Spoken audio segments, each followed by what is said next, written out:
It's the Philly alert. We back. We back. Yes, sir. After everything Jalen Hurts has done for this city, why does it still feel like people are waiting for this man to fail? We got national media already whispering about 2027, already questioning if Hurts is truly the long-term answer after everything this man has sacrificed and accomplished in Philadelphia. Meanwhile, Sean Mannion walks into the building and already sounds light years ahead of Kevin Patullo when it comes to understanding the direction this offense needs to go. Thank God Patullo is gone. Then you got Vic Fangio basically telling the NFL he ain't leaving anytime soon, saying he plans to coach at least 2 more years. And now we got OTA practices officially beginning today, meaning every throw from Hurts is getting analyzed. Every A.J. Brown interaction getting watched. Every rookie is getting overhyped. Every offensive adjustment is getting dissected. This offseason feels different, Philly. Pressure, expectations, narratives, and I'm still doubting the quarterback who brought this city back to the Super Bowl conversation. Welcome to the Philly Alert. Let's go. And first, let's listen to these jokers at WIP talk about my quarterback. The reason he's won so much is he's played smart brand of football. He's also had an immense amount of talent around him. Yes. As he gets more expensive, it's just math, guys. They will be able to re-sign less people. They'll have to let people go. So he'll have to do more to justify his salary. If he's average, I can't pay him. The other thing, let me just ask you this question, then we'll go to the Trey Turner thing because we got to talk about Trey. Would you agree the 49ers window got extended because they moved off of Garoppolo and went to Purdy? They went from expensive to cheap, and they were able to keep Debo and keep Ayuk and keep Kittle. You know what they benefited tremendously from? Because they didn't. I would venture to say they didn't know what they had with Purdy until it was necessary to see. Sure, but that's the reason they've stayed relevant is because they moved off of average and expensive, and they got cheap and better production at quarterback. Totally agree. But again, when you talk about Jalen Hurts, and we talk about, look at it like this, Joe, because and I'm stuck on what Ian Rappaport said. Better options.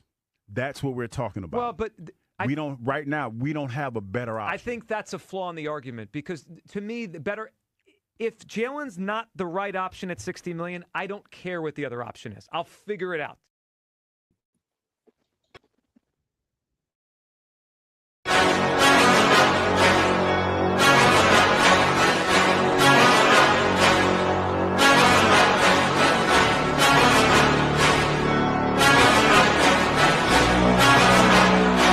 Let's go. I can see my future and it's looking bright. Not used to the light, I was born at night. But I'm used to a fight, not a new sight. Left, right, everybody roll the dice. No regrets when I finally leave. I'll finally be the final, be a better me. My destiny is to invest in me. A quest to be the best, yeah, legend free. From a world that's been feeling so wounded. I got dreams and they feel so lucid. I got dreams that they think are stupid. It's alright, sit back cause I do this. I don't take this life for granted, my mind's expanding. It's time for a fight, commanding the war. I want more, yeah, I said I want more. Took a life full of hooks, time to even the score. Life left, so I gotta make it count. Too bloody ends, work hard just to build it now. 3 more doubts in my head, try to tear me down. But I won't let it show. Falling, scaring me alone through the struggle now. 5 toes tangle off the edge, don't look down. 6 feet deep, what will I leave when I'm underground? I don't know, let's go, but watch me go. Take a deep breath in, can you feel that? That's 1 in a billion, wait, 1 in a trillion. A life has been given, a life that's worth living. I don't wanna miss it, I'll get up and get it. Cause I got a vision, I got ambitions. Oh, what's up, my guy? What's up, Eagle Nation? We back. It's the Philly Alert. Yes, sir. We brought our boy Leo in the building, Bird section in the building to talk about today. How we doing, big dog? I'm good, brother. How you doing, man? Good to see you, man. Bird fan 81. What's good, brother? How you doing, man? You got it, bro. What's happening? I'm so happy to see y'all. Y'all look good in that green. God damn. I'm saying, you know, it's some good looking brothers on this damn screen right now. I mean, God damn, we wear it well. We wear it well. That's what we do. That's what we do. Look good while we talking birds, baby. That's all good, baby. That's all good, man.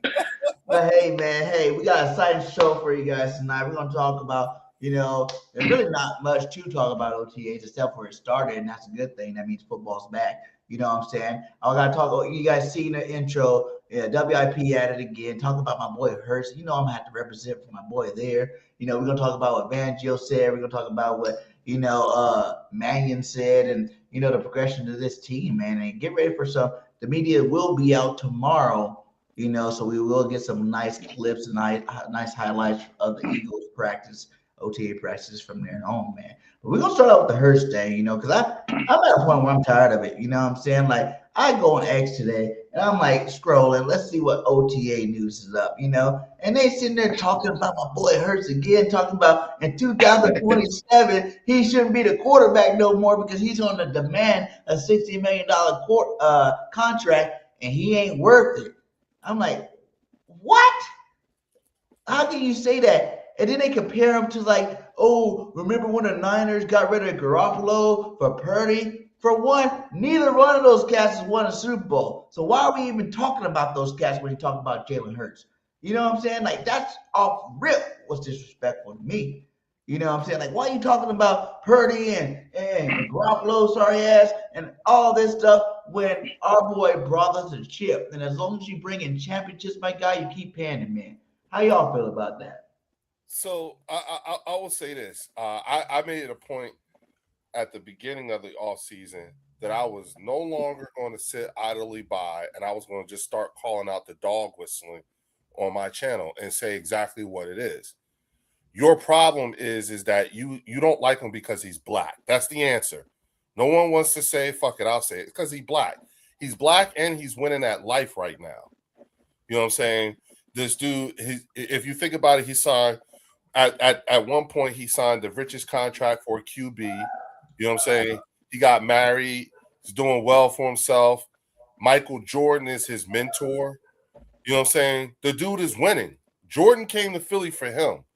And the thing is that everyone keeps glazing over the fact that Jalen Hurts we have not seen prime Jalen Hurts yet, only because of, for one reason, that's out of his control, which is he keeps getting a different offensive coordinator every year.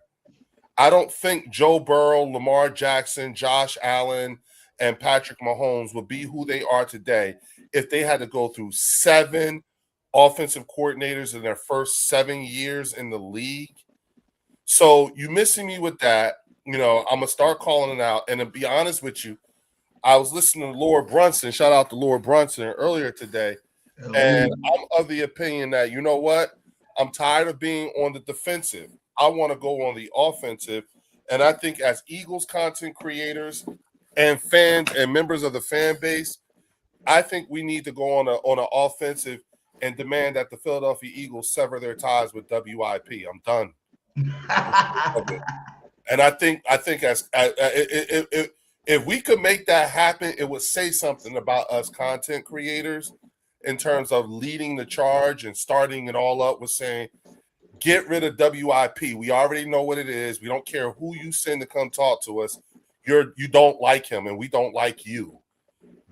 Cut it. Elliot Shore-Parks was the one who did say that shit about Deshaun Jackson. Y'all remember that shit? Yep. I'm sick of it with the whole gang member thing and whatnot.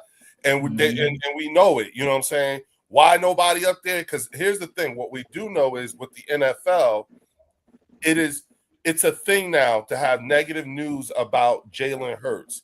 How in the hell is this man voted the most hated person in the NFL? For what? For what? We knew they didn't like him. The local media, we knew they didn't like him because he says yes, ma'am, no, sir. When he talked, apparently he was raised by parents who taught him how to speak with respect, and they didn't like him for that. So I'm ready to lead the charge to say, hey, We as content creators need to get. We want the Philadelphia Eagles to sever ties with WIP. Period. That's how it's done. See, I like some of them. You know, I think who is it? Hugh Douglas does good. You know, they're sympathizers, but that's okay. We can say what they can't say, and you know why? Because they're black. Facts. That's their bosses. They can't say it, and they won't, and they'll defend it and everything like that. But we all know what it is. Let's stop playing around. We all know what it is. And the thing is, what will help us if Jalen Hurts does ball out and they win and they win. Right. In spite of all this shit, now they're talking about they're gonna get rid of him and all this other shit. Like damn, man, we ain't even get to 26 and y'all already talking about the end of 27. Right? What are you doing, man? This is the worst game of hide and seek ever. Because we all looking at each other like we see you. You right there. You're right by the tree. We see you. Facts. What are you doing? And you keep doing it. So that's what I think. Sorry about that. For going on my rant. That was gold right there. I'm so mad. Like it gets under my skin. We ain't even, you know what I'm saying? We ain't even get OTA practice. OTA in 2026, and you up here talking about he ain't gonna be here at the end. Shut up. Shut up. Remember that man's agent said what was unusual. Jalen Hurts' agent said it was unusual for a client to say, don't call me until this thing is done. I don't want to know nothing. And then when she did call him and said, congratulations, you're the highest paid quarterback in the history of the league, his first reaction was, well, damn, I didn't tell you to do all that. Right. And then refused to sign a deal until it was explained to him how it went fuck over the team. Okay, you know what? I'm good. Yeah, right. That's my quarterback. But he's the most hated man in the NFL. Fuck out of here, man. You missing me with that. Because you let Brady do it, but then now you see, like you said, a black quarterback do it. Now it's a different story. And everybody loves him. You know what I'm saying? Brady loves him. You know what I'm saying? Jordan loves coaches, you know what I'm saying?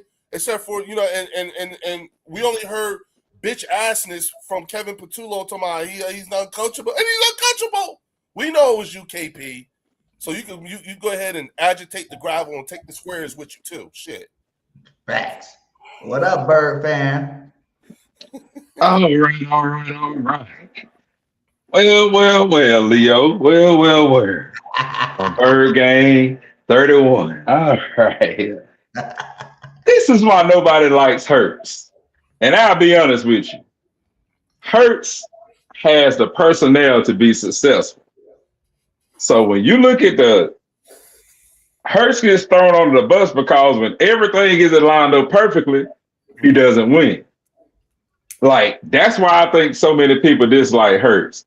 It's like when Saquon wasn't running the ball last year, like, okay, we talking about check downs. If you're the quarterback, sometimes you got to make some harsh decisions.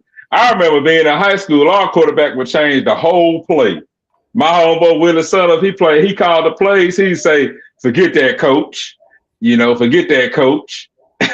He'll be like, we ain't running that. We running this. I'm blitzing. And he will make a play.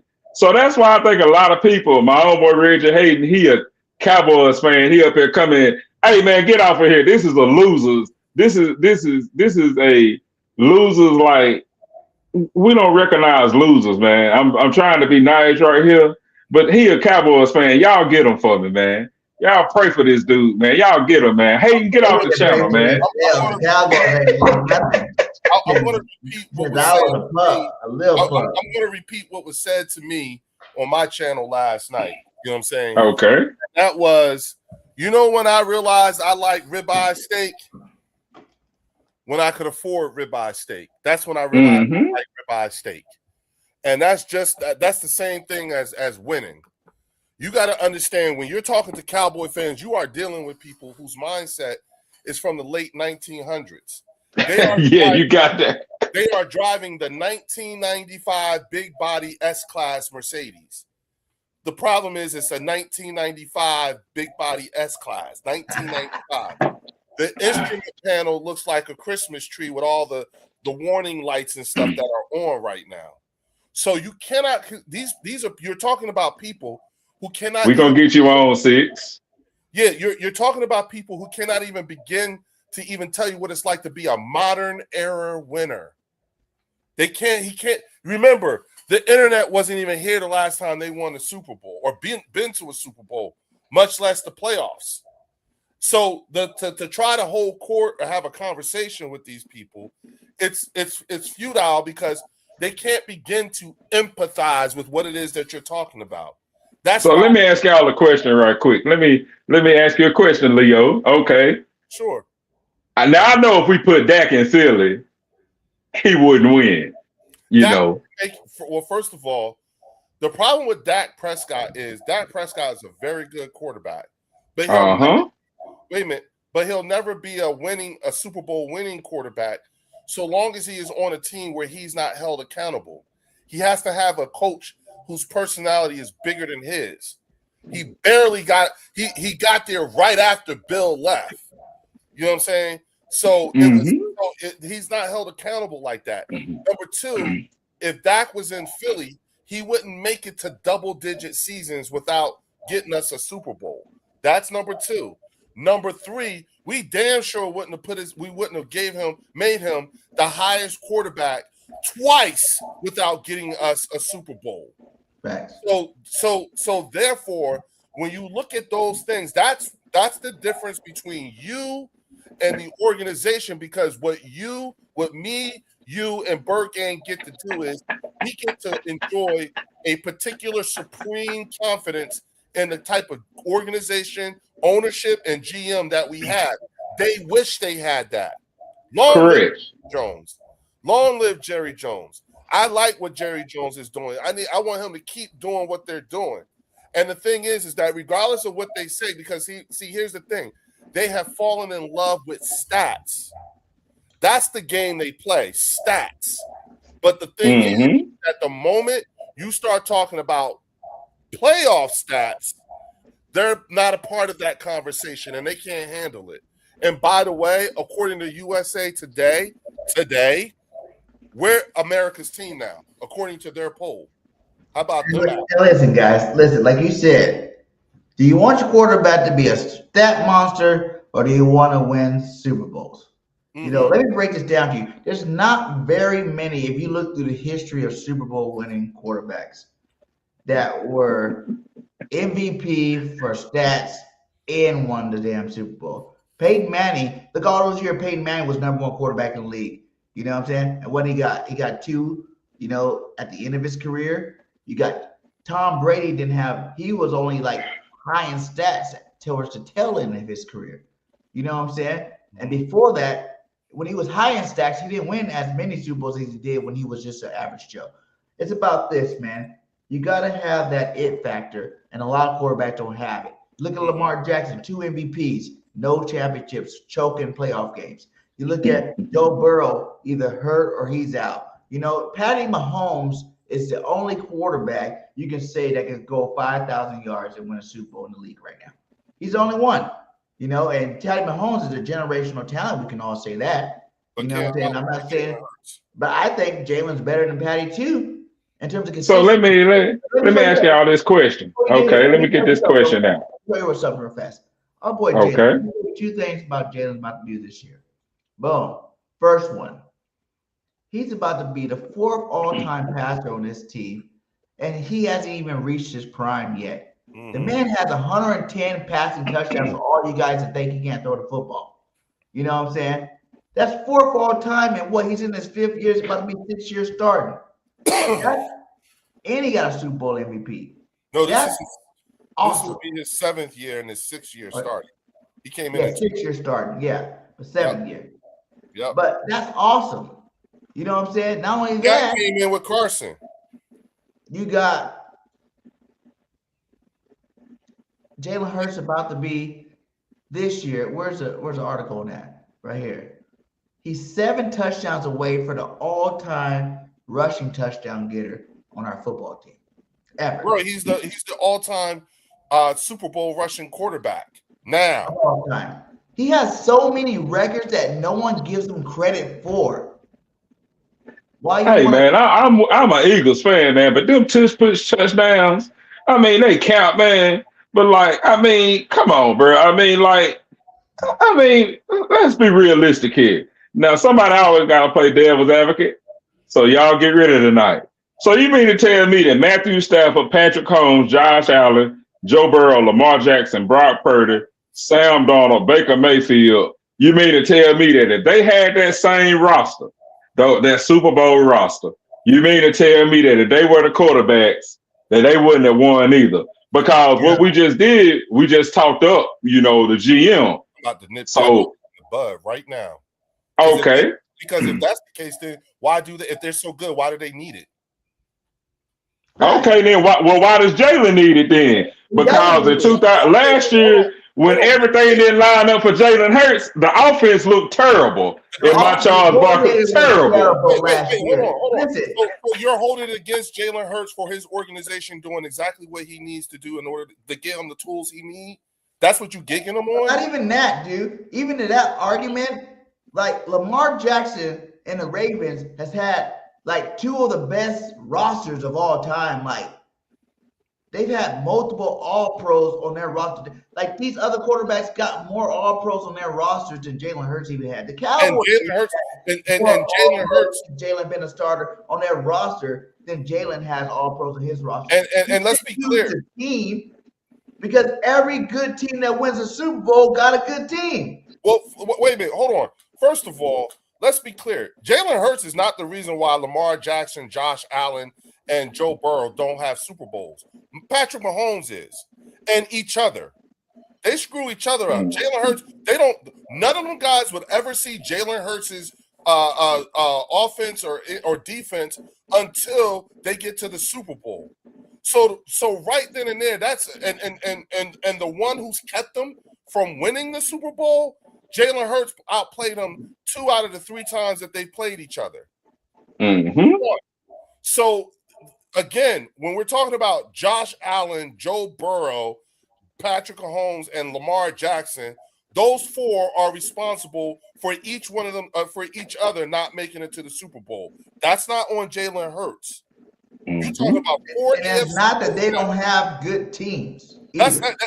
Now, I don't believe. Hey, bro, I'm sorry, man. I just don't believe that if you put Jalen Hurts on the Ravens or the Chiefs, that they win the Super Bowl. Yeah. I do feel like if you swap. But let me help you out. In order to push a point, you have to play an imaginary game. Correct. In order to prove a point, you literally, and you know who do that type of shit? Fucking Cowboy fans. Imagine. The only thing you need to be worried about is did we fucking win or not? I don't care if he threw the ball 3 times. Did we win? Period. And they played, and now the new narrative is this new thing that I hear. Well, take out the winning, and what about fuck that. Winning is everything. Yeah. That's the whole thing. I'm taking shit out. Hell no. We won. Period. And we said this last week. I'm all for winning, man. Hey, I'm just here to have fun, and it worked. We said this last week. A down year of football. That's a loser conversation. You are not that. Hey, you are not, you are a winner. And the one thing that as a winner, there are certain conversations you do not entertain. That is beneath you. Yeah. That is not your place. Your quarterback your quarterback does have those toys. They don't. So your quarterback has a GM who is constantly thinking about winning. They don't. So your quarterback has taken you to the NFC Championship twice and won it. So your quarterback has won you a Super Bowl, and he hasn't even, and he's done it with 7 different coordinators. Their quarterback, you don't know if them quarterbacks can do that shit or not. You know what I'm saying? And even with and just so you know, Cowboy fans, that whole 5 versus 2 is not the flex you think about, because the first number in your Super Bowls is a 1. The first number in ours is a 2.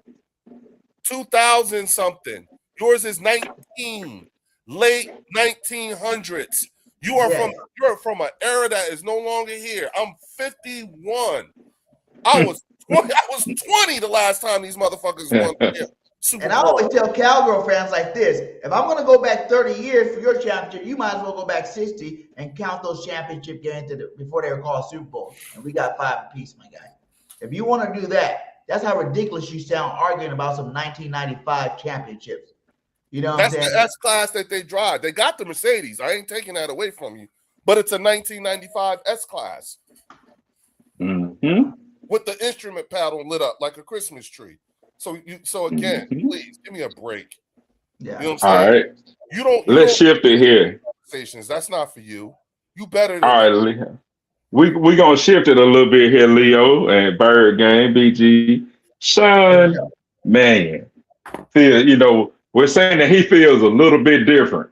So how do y'all feel about our new OC? Like, how do y'all feel about him, honestly? That interview he just did, man. Light years. I mean, light years from anything KP said all year. To me, you could tell KP was a Nick Sirianni guy, because it's okay for your head coach to be the sugarcoater. You know what I'm saying? Not want to give too much detail, to be that type of, nonchalant, bounce around the answer type guy, because he's your head coach. He don't want to put his team in detriment. But as the OC, I need you to come out here and tell me what you're about to do. And Mannion, that first interview, I loved it. Me too. I loved it. You know what I'm saying? He already knows what he's going to do. He already knows Jalen's on board. You know what I'm saying? He already knows the whole schematics of everything. The way he just breaks down, talks football with us. It made me feel a lot more confident about my offense coordinator calling plays for the first time. Mm-hmm. You know what I'm saying? Like I said, it was just light years ahead of what anything KP said all last year. I will say this. First of all, it looks to me like this offensive coaching staff that they put together there's a lot of redundancy. I've noticed that. There's 3 people on that offensive coaching staff who at one time and currently hold the offensive coordinator position. Okay. Then I've also noticed and looking at the transition from a Jeff Stoutland offensive line, looking at Chris Cooper, who's coming in to take over. Mm-hmm. I think he seems to me, based off of his past experiences, he seems to be like someone who's competent. Now, I'm not saying he's going to be Jeff Stoutland, because you can't replace a Jeff Stoutland. But what I do want is competency in the coaching of the offensive line, considering the talent that we have here. And mind you, I keep the pictures of the offense and the projected offense and the projected defense on my channels, on my screen, so that when people talk shit to me, I want them to be able to put an address on it.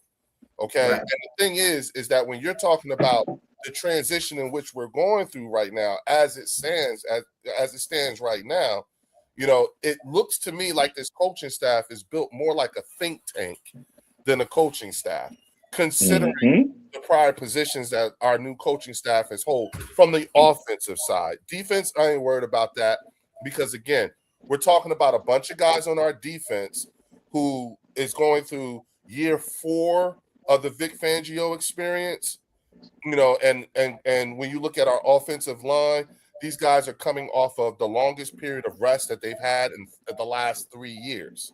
Right. So these factors when we're talking about this transition from Jeff Stoutland, again, I feel mighty comfortable about the way Sean Mannion looks to play with this. And I think there's something to be said for having a former quarterback as a offensive coordinator. The last time we had that, we went to the Super Bowl.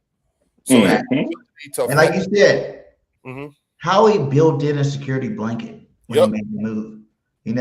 Like you said, 3 other offensive coordinators that actually have called plays are backing this guy up, to make sure there's no slippage. I got 3 other minds to help you with them. If that's the only thing you got to worry about, like KB, in-game adjustments. KB sucked at it. You know what I'm saying? There were some games where KB came out hot, but as soon as the defense adjusted, he couldn't adjust back. And that was the downfall of our offense. To have these other guys to bounce ideas in case Sean Mannion, does get a little slump, it's priceless, man. And not only that, it sets us up for the future. Now you got 3 guys you have to worry about, 3 other guys leaving to be like, oh, I can't continue this offense next year. Just looking over to the 4th. Because even if Mannion we win a Super Bowl and he does go win, Super Bowl, go get an offensive coordinator, offensive head coach job, which I don't think he really is. I think he's going to take this at least 2 years. You know what I'm saying? I think he understands this is his first year. He probably want to, fine tune this crap before he goes. But even if he does go, we still got 2 other offensive coordinators in the building, that can take over and run the exact same offense. So I think I love what Howie Roseman did. That's why he is considered, the best GM in football. Ranked number 1 again, baby. RGM. Number 1 GM in football, my guy. And he did a smart thing there. They learn from their mistakes. You can't just have a, first-time play caller and not have backups. So people back up. You know what I'm saying? You can't just, go in there blind. You got people that actually know what they're doing that can help, this transition move a lot better and a lot smoother. Something that caught my attention, brothers, is he was calling plays during the game during certain situations. Like when he said that, that tells me that he always had the mindset of being an offensive coordinator. So if you really love the sport, y'all know we calling the plays. We okay, hey, that slant open. Hey, right now we need to go play action. He's calling the plays in situations. And then another thing he said, he plans to marry the run and the pass to keep the defense off balance. We hadn't heard that type of language. This is the last quarterback OC we had. Yeah, you're right. So he said that this is going to be based off of timing and footwork. And we all know that Hurts does have the work ethic to go into the lab and learn this offense because we can all. I'm giving y'all a little. I'm having fun tonight, but Hurts has had. Even go back to college, man. He had a different OC every year in college. We ain't count that part, but that's 11. 11 years. 11. So, hey, he is he's very intelligent. He's doing life the right way. He's a great guy. It's hard not to like him. And he's going to put the work in to make this system work. So if they, I have no doubt, BG is real big on Devontae being the number 1 receiver. And I know he's real small, but he has enough sense to know when to get down. Catch the ball, get down. He knows when to catch the ball and turn upfield. He knows when to sit down in the zone. He understands the route tree. So, it's not like we really losing Brown. The only thing we lost is a couple of pounds. We lost a little bit of size. So, that's what I got from that press conference. And then you look at that. Wicks is a big boy. He ain't that small. You know what I'm saying? He might not be as full, but he's a big, taller receiver too. Then you got Eli Stowers, the rookie. He's 6'1". Yeah. You got Eli Stowers, a tight end / receiver. You know what I'm saying? That is a big physical presence. And then you got my boy from USC, Kelly. Makai Lemon, man. That was big, man. Section, tell me, how do you feel the Eagles will replace this, and how do you see the depth chart working out? There it is right there. There it is right here. There it is. You ain't even got to look. You ain't got to look hard. There it is right there. You got Wake and Devontae. You don't think Lemon's gonna beat him in the middle slot? Yeah. There you go. That's it. You ain't got to look hard, bro. It ain't hard. There it is. That's why I said I put it there so everybody can have you could easily get an address to what you about to say. That whole offensive line, every single one of them dudes on that offensive line was an all-pro. Every one of them dudes on that offensive line, first team, and every one of those dudes on that offensive line has lost and won a Super Bowl with this team. There you go. Look at the running back. Yeah, there you go. That's you think Steen keeps his job this year? Huh? You think Steen keeps his job this year? Obviously, here's the interesting thing. Their replacements, their depths have already been identified. We drafted them. Mm-hmm. So even Lane's succession plan is already in place. Mm-hmm. It's not like again, I'm just showing you. All I did was just leave the starters. I didn't say anything about the depth that we have, that we brought in, and ain't nobody say shit about it. Ain't nobody say shit about the wide receiver room. We got Hollywood Brown. Johnny Wilson's coming back. Darius Cooper. You know what I'm saying? We Elijah Moore. You know what I'm saying? Ain't nobody say nothing about Damian Pierce being in the running back room along with Tank Bigsby and Will Shipley. Them the faces you don't see. Those are the camp battles that we are going to be watching closely here in OTAs, man. Because who does? Because I imagine the Eagles keep 5 receivers. You know what I'm saying? Wick's going to be 1. Devontae's 1. Lemon's 1. Brown's 1. Who do you think wins that 5th receiver spot? Because, like you said, Johnny Wilson, a lot of people don't realize Johnny Wilson was instrumental in that 2,000-yard season for Saquon Barkley.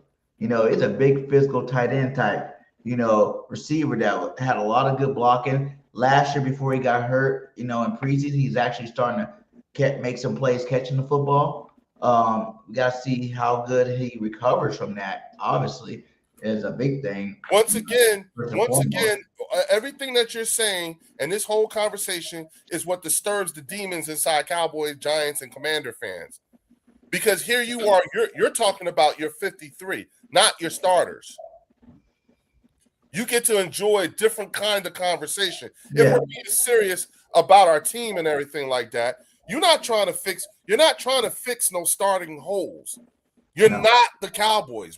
That's why we don't have the imaginary game type of conversation. We don't talk loser talk and everything like that. When we have the stats conversation, it's not regulated to just the regular season. Right. You know what I'm saying? And to be quite honest with you, like nobody says anything about Dak Prescott padding his stats against subpar 500 teams. They just throw numbers out. So you know what? Since we do it that way, then fine. Fuck it. I ain't saying shit about whether it's a tush push or not. Jalen Hurts got more rushing touchdowns. Now what, bitch? Because it don't say tush push in the stats. It just says touchdown. Period. You don't do that with Dak, then don't do it with us. If we're playing the same, if we're gonna run from the same merits, I don't, but at the end of the day, it's about did we win or not? All that other stuff, who went to who wedding, who got 100-mile-an-hour speeding ticket and all that other stuff, man, please. They miss me with that.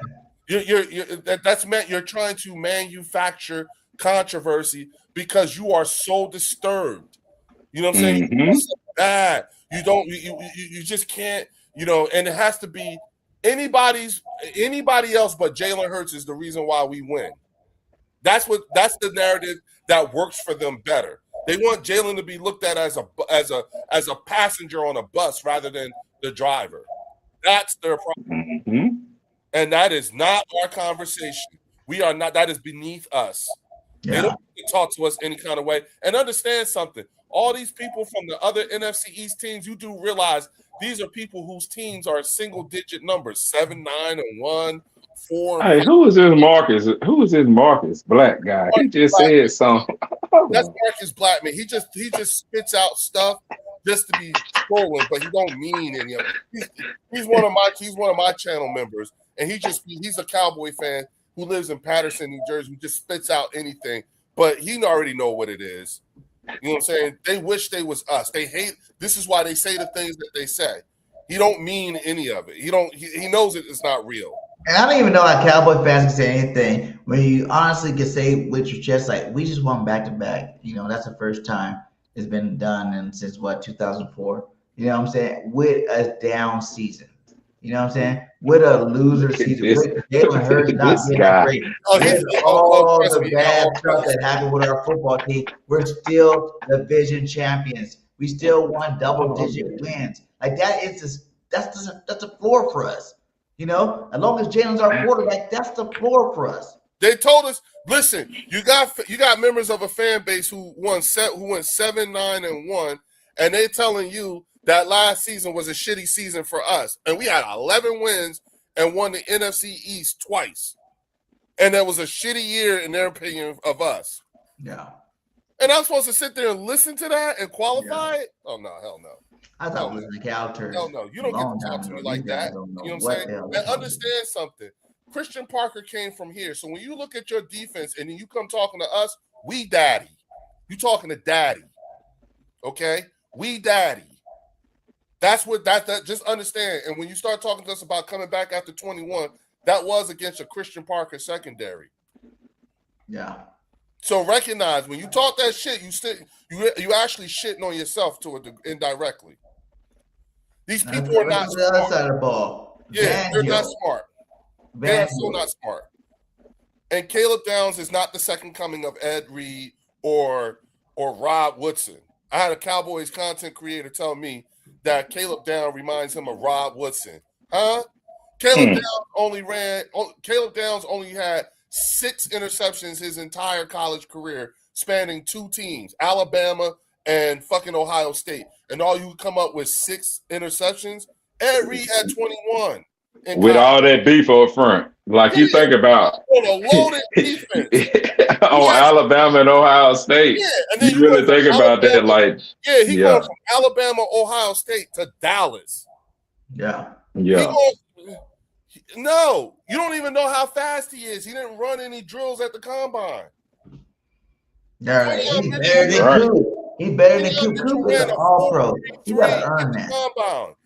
4.33. I had my boy D'Angelo come on and explain it to me. He was like, "Yo, 4.33 is elite speed." Christian Parker didn't teach that shit. You was born with it. Yeah, you're right. You don't teach that. You're born with it. Cooper DeJean, same thing. He was born with that shit.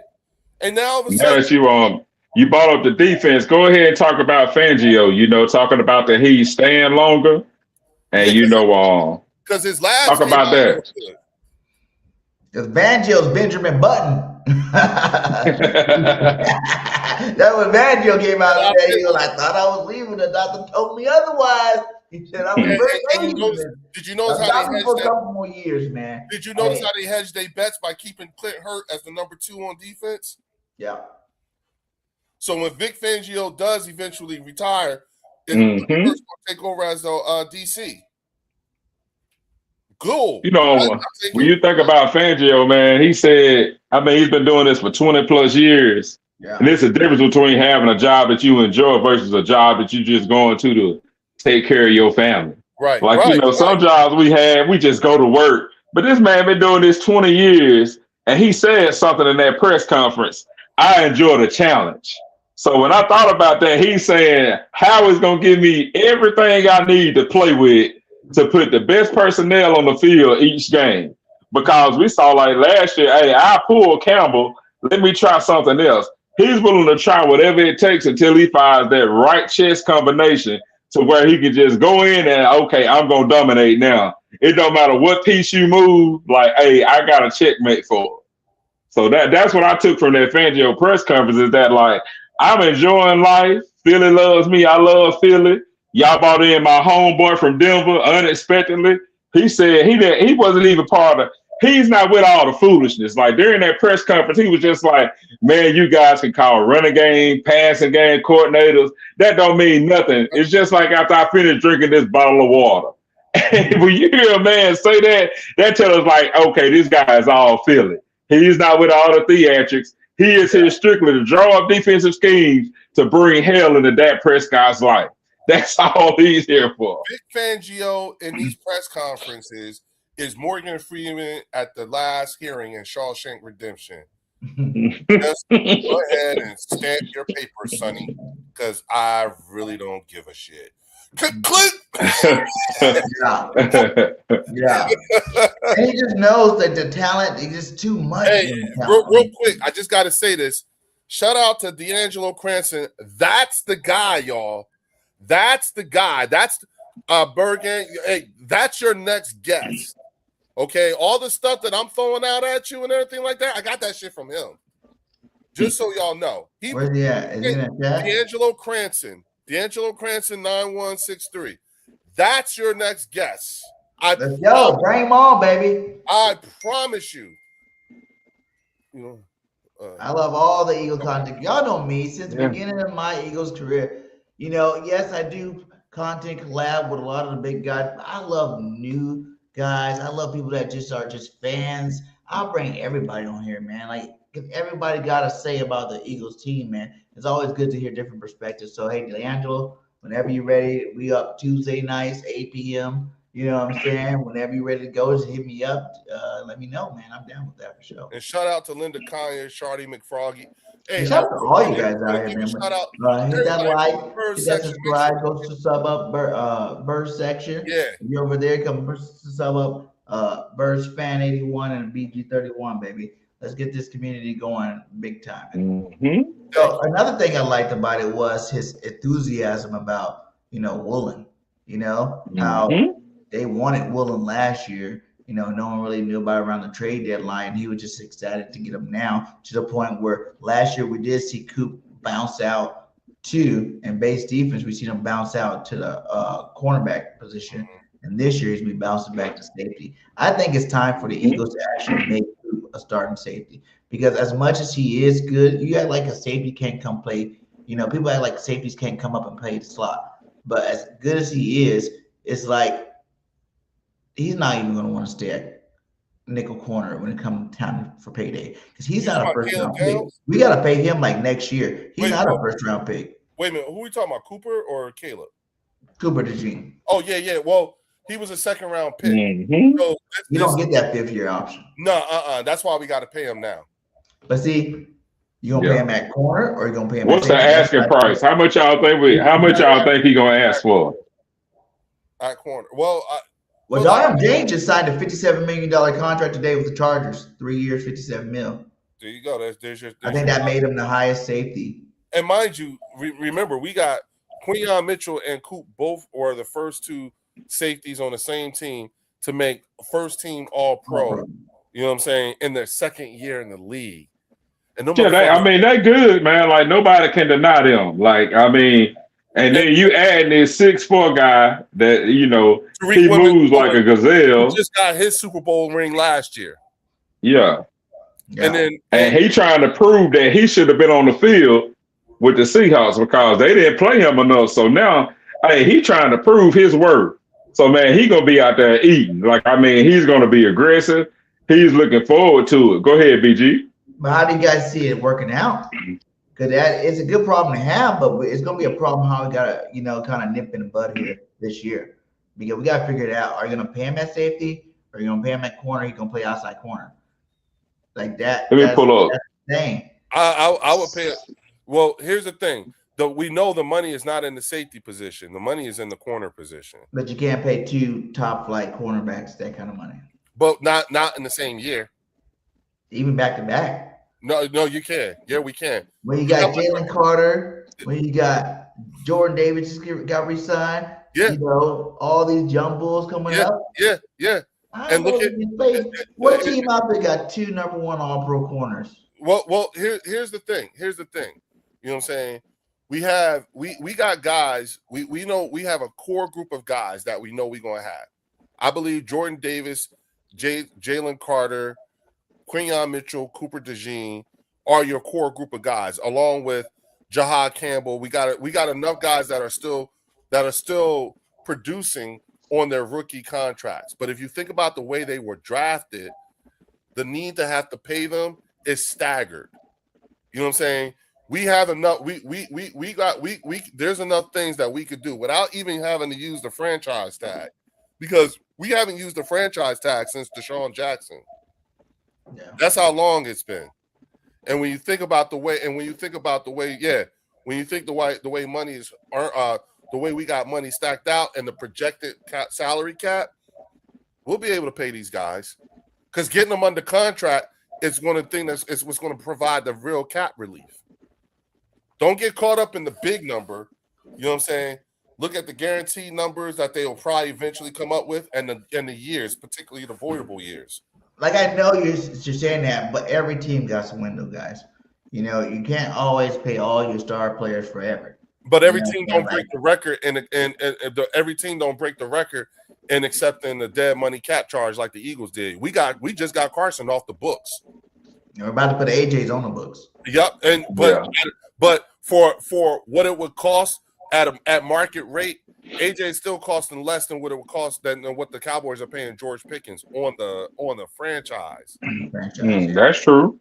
And like I said, remember, just a couple years ago, they ate like what, 80-something million in dead cap. That's how they was able to clear Carson and Fletcher and all them dudes. Think about who ain't on the books no more. Them dudes is done. They're gone. So it's not like this team it's not like this organization doesn't have the propensity to take on the dead cap hit. Now I will say this: with all the way the last couple of years, that salary cap going up, the amount it has went up the last couple of years. It does seem like the NFL is trying to move it towards where you can keep all your best players, right? And let it run, right? Here go the salaries for the safeties right here. I look at AJ thing as being like all your extra money your next 2 years is gone because that little extra jump, that little 18, what AJ's will be 38 million dead cap, 18 dead cap. So that extra little $15 million bump that you get every year, you're just writing it off to AJ. And that's without knowing what the compensation is going to be. Because remember, Jalen Phillips came and the Dolphins paid half his salary. Mm-hmm. Yeah. You know what I'm saying? And if another team were to take AJ's contract and take those last 2 years and then turn those because this is AJ's last year of guaranteed money. Yeah. After this year, if we make him a post 1 June cut, the dead cap hit to be something like 21 million, 23 million 1 year and 21 million the next year, some shit like that. Yeah, like 42 million. All the team has to do is take that money and turn it into guaranteed money, and it's still cheaper than what you would be paying for George Pickens. So looking at these safety salaries, Leo, how much would 25 years, Kyle Hamilton 25, Kirby Joseph 26, Winfield Jr. 28, Derwin James. I don't think this is updated, but he just got paid again. Yeah. Buda Baker, which the Eagles are trying to get him, 30 years old. How much are we going to really pay? Like, how much would you pay for a safety position looking at this? It's like the guaranteed is like 48, 23, 45, 39, 17, 35, 23, 36, 27 for those first 7, 8 guys. So y'all talk to me, y'all numbers being too. How y'all feel about that? How much would y'all really spend on them? How many of those top guys got Super Bowl rings? I just think it's like this, dude. How many of those top guys were all first team All Pros their second year in the league? None of them. I don't think any of these guys. Let's see who may have a ring. And that's the reason why I was saying you go ahead and make him a safety because you can pay an All-Pro safety and an All-Pro corner at the top of their position. I'm just saying Coop's side of it might be like, hey, I can make more money if I'm the outside corner over here. We want Woolen to do good, but he's only on a 1-year deal. We can still throw him out there and say next year get a safety to go and put back there. I would pay him what position did he take the most snaps in? It wasn't at safety. It was at nickel. Exactly. So then I would pay him as a nickel cornerback. But that money ain't good enough for an All-Pro, my guy. Hey, but that's why I would give him top. Now that's for him and his agent to decide. Which do you want? It's either going to be nickel cornerback or at safety. Not at outside. How many snaps did he take at outside? None, if any. 25% when he was in. That's not. You don't get outside corner safety with 25% of the snaps. Yeah, that'd be like those Swiss Army backs, like Taysom Hill with the Saints. That'd be like him saying, "I want quarterback play because I may take 10% of the snaps each year if somebody gets hurt." I get what you're saying with that. I use it more of remember Brandon Boykins back in the day. Brandon Boykins was like a Pro Bowl nickel for our team, and then the Steelers picked him up and gave him #1 cornerback money, but he didn't perform up to that #1 cornerback money. You know what I'm saying? And I'm not saying Coop couldn't do it because I think Coop can do whatever you put him his mind to. Some people even think he's better than Q, and I'm just happy we have both of them. I don't even get into that argument, but I'm saying I'm moving him to safety, letting him rock out over there.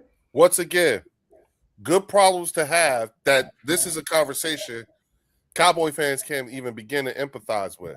Oh, yeah. You see what I'm saying? And that's why they keep saying the things that they say to you. Think about it. And you know what we do? We get caught up in it. I ain't doing that shit no more. That's why I keep trying to tell Cowboy fans, you're not allowed to talk to me like that. Are you kidding me? And then I stop saying it, and now I just look at them like they crazy. Yeah. Because sometimes, you got to understand, bro, crazy people don't know when they're crazy. No. When they're in the crazy, they have no idea. And we all, like I said, we all just sitting there looking at them like, You see what I'm saying? Like, what gives you reason to talk right now? Because remember, they had so much success in the 90s and everything. It lets them it lets them hey, do you want me to get D'Angelo in here? Sure. Okay, hold on, D'Angelo. I'm sending it to you now. Oh, excuse me. But they don't know. They can't even begin to identify with what it is that you're talking about. And that's what bothers them. That's what shakes their spirit. That's why they talk the way that they talk to you and everything like that. They can't, I can't wait. That was bad. No, not talk to me. I shut the ass down. Well, like, y'all don't know. Y'all know better than talk to BG about some Cowboys, Eagles. My God, like that didn't work. That don't fly around here. Hey, D'Angelo, check your inbox. It's on the way now. And then also today, there was a report on Twitter. The Eagles reached out to our former Eagle, Josh Sweat. How do you guys feel about a Josh Sweat reunion here, especially with Nolan? Because I'm not 100% sold on Nolan. I know he's a great player, but he gets hurt a lot. He could be next year's N'Kobe. Listen, when it comes to the Eagles defense, here's what you got to understand, and this is for the entire league. Vic said it. We are the farm system for the rest of the league. Mm-hmm. If you are a veteran, okay, and you still got something in the tank, and you got your money, but you want a ring, when you look at teams that give you a better than average chance of winning a ring, you're gonna go to Philly. If you got somebody who still got if you already here, guess what? You know that if you don't get a bag here, you're going to go somewhere and get a bag. Look at Jalen Phillips. Look at N'Kobe Dean. Look at Reed Blankenship. Look at Javon Hargrave. Look at Milton Williams. Look at Hassan Reddick, even though he fucked that up. But look at Hassan Reddick. Look at Josh Sweat. And every time one of those people left, the whole world told us we were going to suffer. Things was going to be bad. What are you going to do? They are not understanding that last year we brought back 17 people on our defense who have actually been on the team the year before. The level of continuity amongst the players and the coaching, that takes years to establish, which we invested in already. We ain't nobody say shit about Moro Ojomo, Jalix Hunt, Schmile. You know what I'm saying? Jeremiah Trotter Jr. Then we talk about Zach Bond, Nolan Smith, Jahad Campbell, and all that shit. That's when you understand. You see, look at that front four. Jonathan Grenard doesn't have to be Superman. He just needs to be, all he got to do is come here and be the best version of a football player that he can be. That's something that Fangio said. He said that Grenard puts pressure on the quarterback that doesn't always show up on the stat sheet as a sack. I just want to throw that in there, bro, because that's something that Fangio talked about in the press conference. He was like, man, this man puts pressure on the quarterback consistently. Like, he's hard to block. And what you don't realize is that everything doesn't show up on the stat sheet, and that's why he's hard on analytics. I just want to throw that in there because I watched that press conference and he really reiterated that. Again, just saying like, hey. And again, see, at this point, all you doing is now you showing off as far as Cowboy fans are concerned. Yeah. Look at you with your little smart ass conversation about being able to just have people put pressure that don't show up in stats. Who do you think you are? That's how they see us, bro. When we start talking about this stuff and everything like that, that's you see how they are in the chat and everything like that. This shit is like we're like the Exorcist. and their heads are spinning around. They throwing up. You know, they making a you know, they doing all kinds of shit that you know, like, and every time you say this, when you start talking like this and everything like that, that's like you throwing the holy water. The Spirit of Christ compels you. That's what you doing. Yeah. Up there, you know, Yeah. the spat, and then you say some other shit, and the next thing you know, their head starts spinning around and shit. What's up, Greg? That's one guy I do want to see, though, this year step up and become that new Amoro Jomo type guy. And that's the Vanilla Rhino, man. Ty Robinson. You know, Ty Robinson, because he didn't really do nothing last year. I think what they say, he had one tackle, I think, the whole year. And that's what we said we seen last year. Can I say something real quick? Can I say something to my channel members? Everybody on the Bird section, I know we were supposed to do the channel members call in tonight, but I'm actually on live right now hanging out with the Bird gang. So we'll postpone the call-in show for tomorrow night. Or we'll, you know what? I'll hold off till Friday to do it.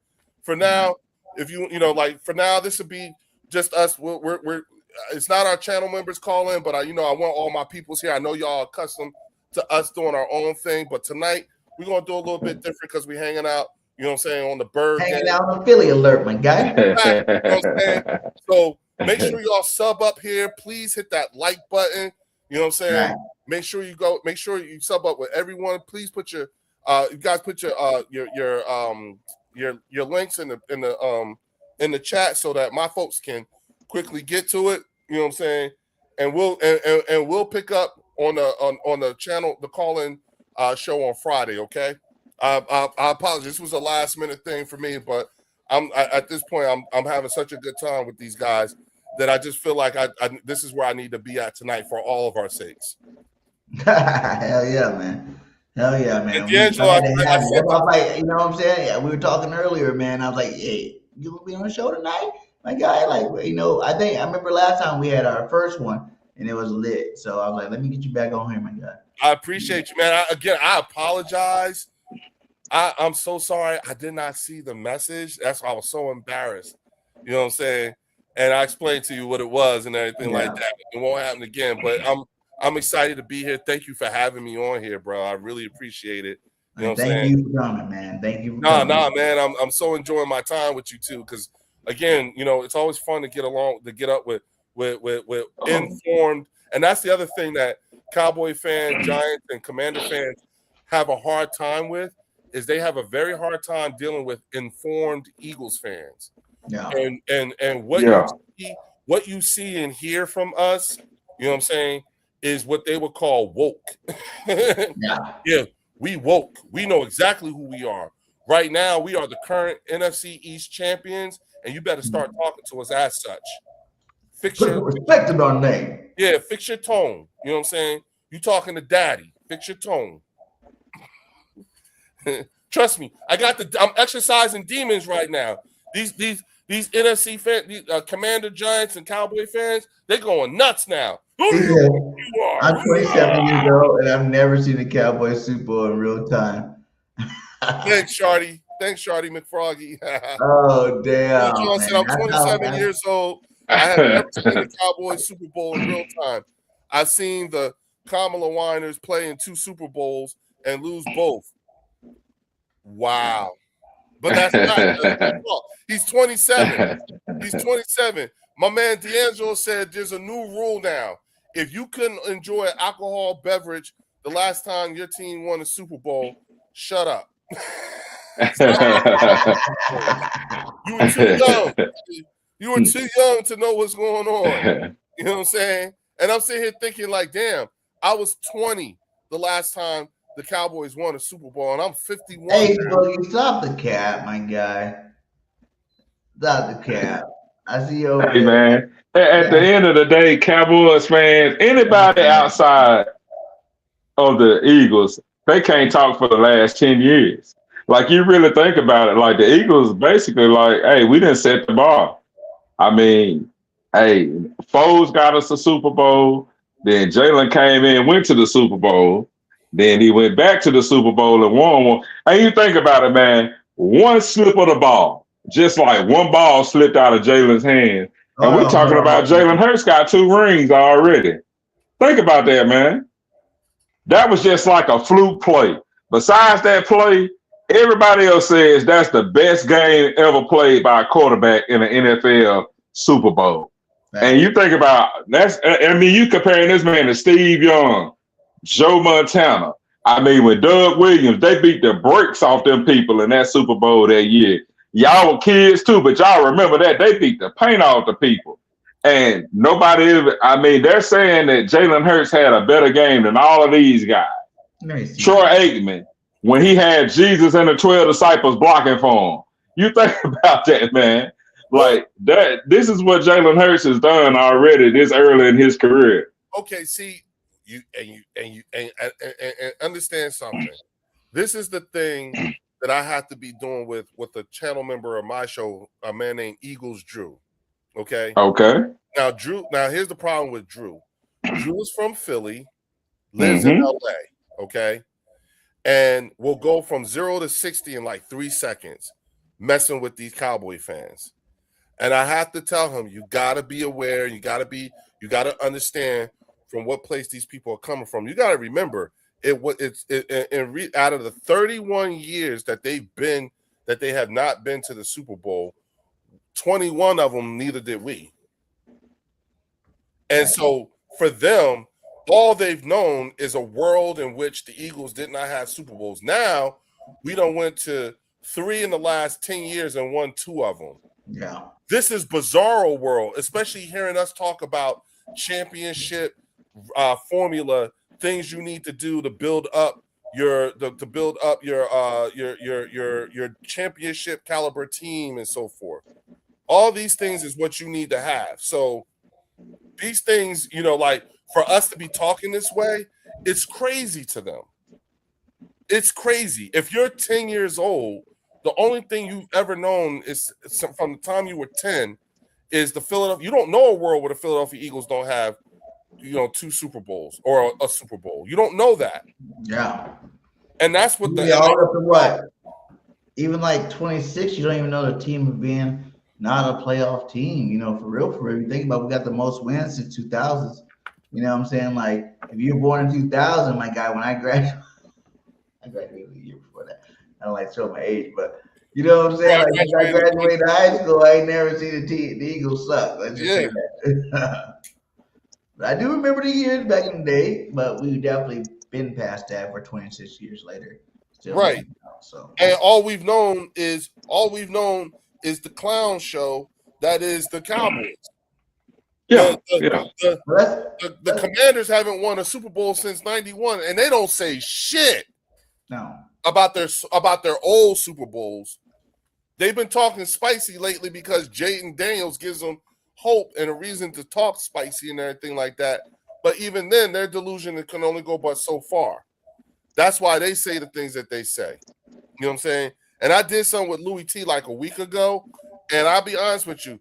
Once he got past this trolling and actually started talking about his team, I felt more informed about the Washington Commanders after talking to him than I did before I talked about him. Hey, man, I was saying this all. The divisions, they all did good in the draft. They all did have nice offseason. I'm not even going to stun on that. They all kind of did their thing in the offseason, right? Including the Cowboys, yeah. Including the Cowboys. I do think that the Cowboys are going to be third in the division. I do see the Giants leapfrogging them this year. Like, a lot of people are hating on Giants, but when you get a structured coach like a Harbaugh, ex-Eagles coach, in the building, with the right mindset, and long as Dart and Scatterboo stay healthy, Neighbors stay healthy this year. They got Mooney over there, likely over there. They got some ballers over there, and I think that they move up from the basement to the second place, and I think third place is going to be fought between the Cowgirls and the Commanders. Right, and I'll say this, only because there's a local connection there, but to the San Francisco 49ers, Jair Brown, the safety, he's actually from my hometown. He's from Trenton. and I don't know him personally at all. His mom is, I think his mom's one of my sister's friends, one of my older sister's friends. So you know how it is growing up. You know your older sister's friends, but you're just little brother type thing or whatever. Right. That's all I know. I don't know who. I haven't seen Joy in years, but I'm just saying his mom was more friends with my sister than I know. That's it. You know what I'm saying? So yeah, no wonder Jair Brown trash. Exactly.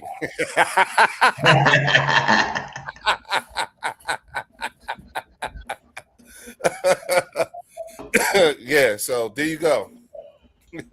Shout out to Dad 2.0.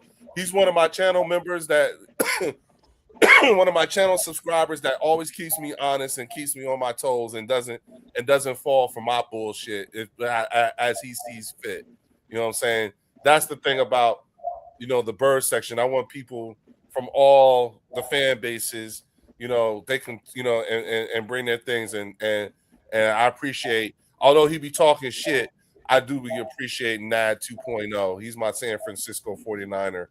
Yeah, man, I love when all the, members, at points, where we have Cowboy fans in here, we get, Commander fans. I love it, man. Like, for one, thank you for taking your time out to come watch Eagles Channel. Exactly. You know what I'm saying? Like, much love. Exactly.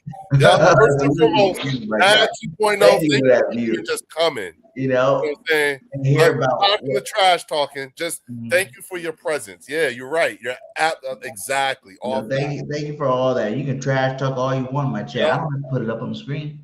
Yeah, anywhere, but it could be anywhere else. But he chose to be here with me, giving me shit. So Ready Red, shout out to the Ready Reds of the world. My boy Ready Red. And I like some of them too. Like, they're funny, but Marcus Blackman. That's another one. Yeah, you know what I'm saying? You just gotta look and just go, see, they prove my point. There you go. See, I told you they crazy. Something wrong with these people. I know y'all in y'all zone, and I don't want to interrupt you, but I just want to show all of the other teams like what reality is. See, everybody worries about stats, and everybody talks all this trash, but we got to go all the way back to 1996. We were in high school. This man 51, I'm 45, BG 45. You think about this. Now let's start scrolling. We got kids that graduated college now. So let's keep going here. Yeah. Denver, Green Bay, Denver, Atlanta, St. Louis, Tennessee, Steve McNair. Steve McNair was still alive. Rest in peace, Steve McNair. Yeah. Steve McNair was still alive. Steve McNair was still alive. The Cowboy, Steve McNair, rest in peace. Shout out to HB. Steve McNair was still alive. Steve McNair, rest in peace, baby. Steve McNair was still alive. I'm talking about Steve McNair. Here, Baltimore and the Giants. All right, New England, St. Louis, Tampa Bay, Oakland, Rich Gannon. We talking about Rich Gannon was playing quarterback. Let's keep going. Let's keep going. Oh, and the Cowboy, nobody ever brings up when Donovan McNabb was throwing up. When we should have Spygate. Everybody knows the Eagles should have won the Super Bowl in 2005. Yeah. Everybody knows this. Yeah. This is a known fact. The coach, the back. Oh boy, let's go. Rex Grossman. Man,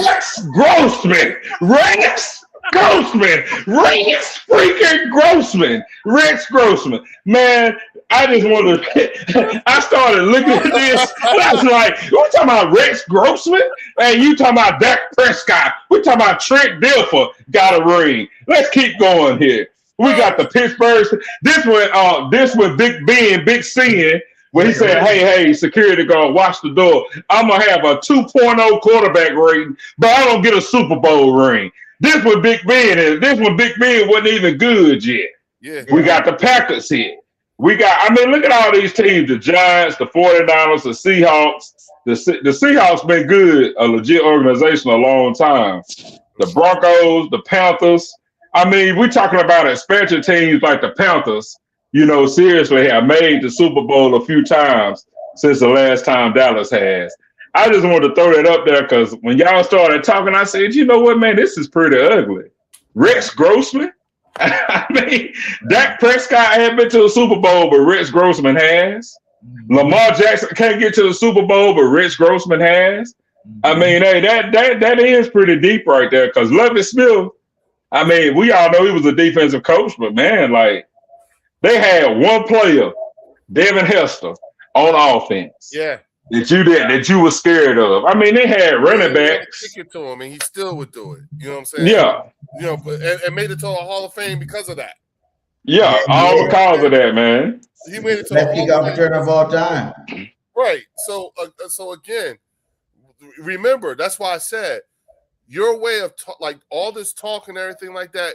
You two are modern era winners. You're modern era winners. They cannot begin to even empathize with what the hell it is that you be talking about. Yeah. You know what I'm saying? They still thought the entire time AJ been here, they've been throwing out TL like they still suffering from PTSD over that shit. Yeah.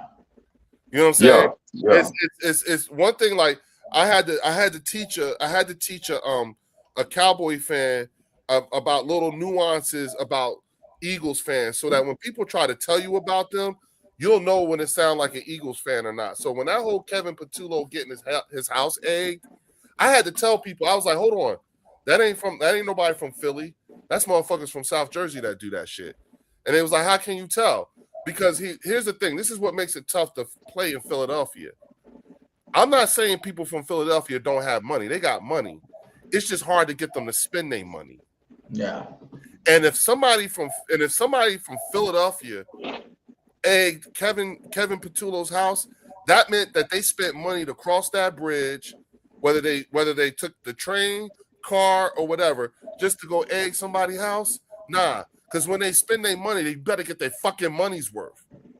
That's why when you're in the link and you're talking to these Eagles fans for a player, that's why they talk the shit that they talk. And shout out to Linda Conyers with the $2 super chat. She said, Dallas only NFC East team to not make NFC champ in 30 years. Fact. 30 whole years, man. Talk about that's 3 decades, man. Think about that, man. That's awful.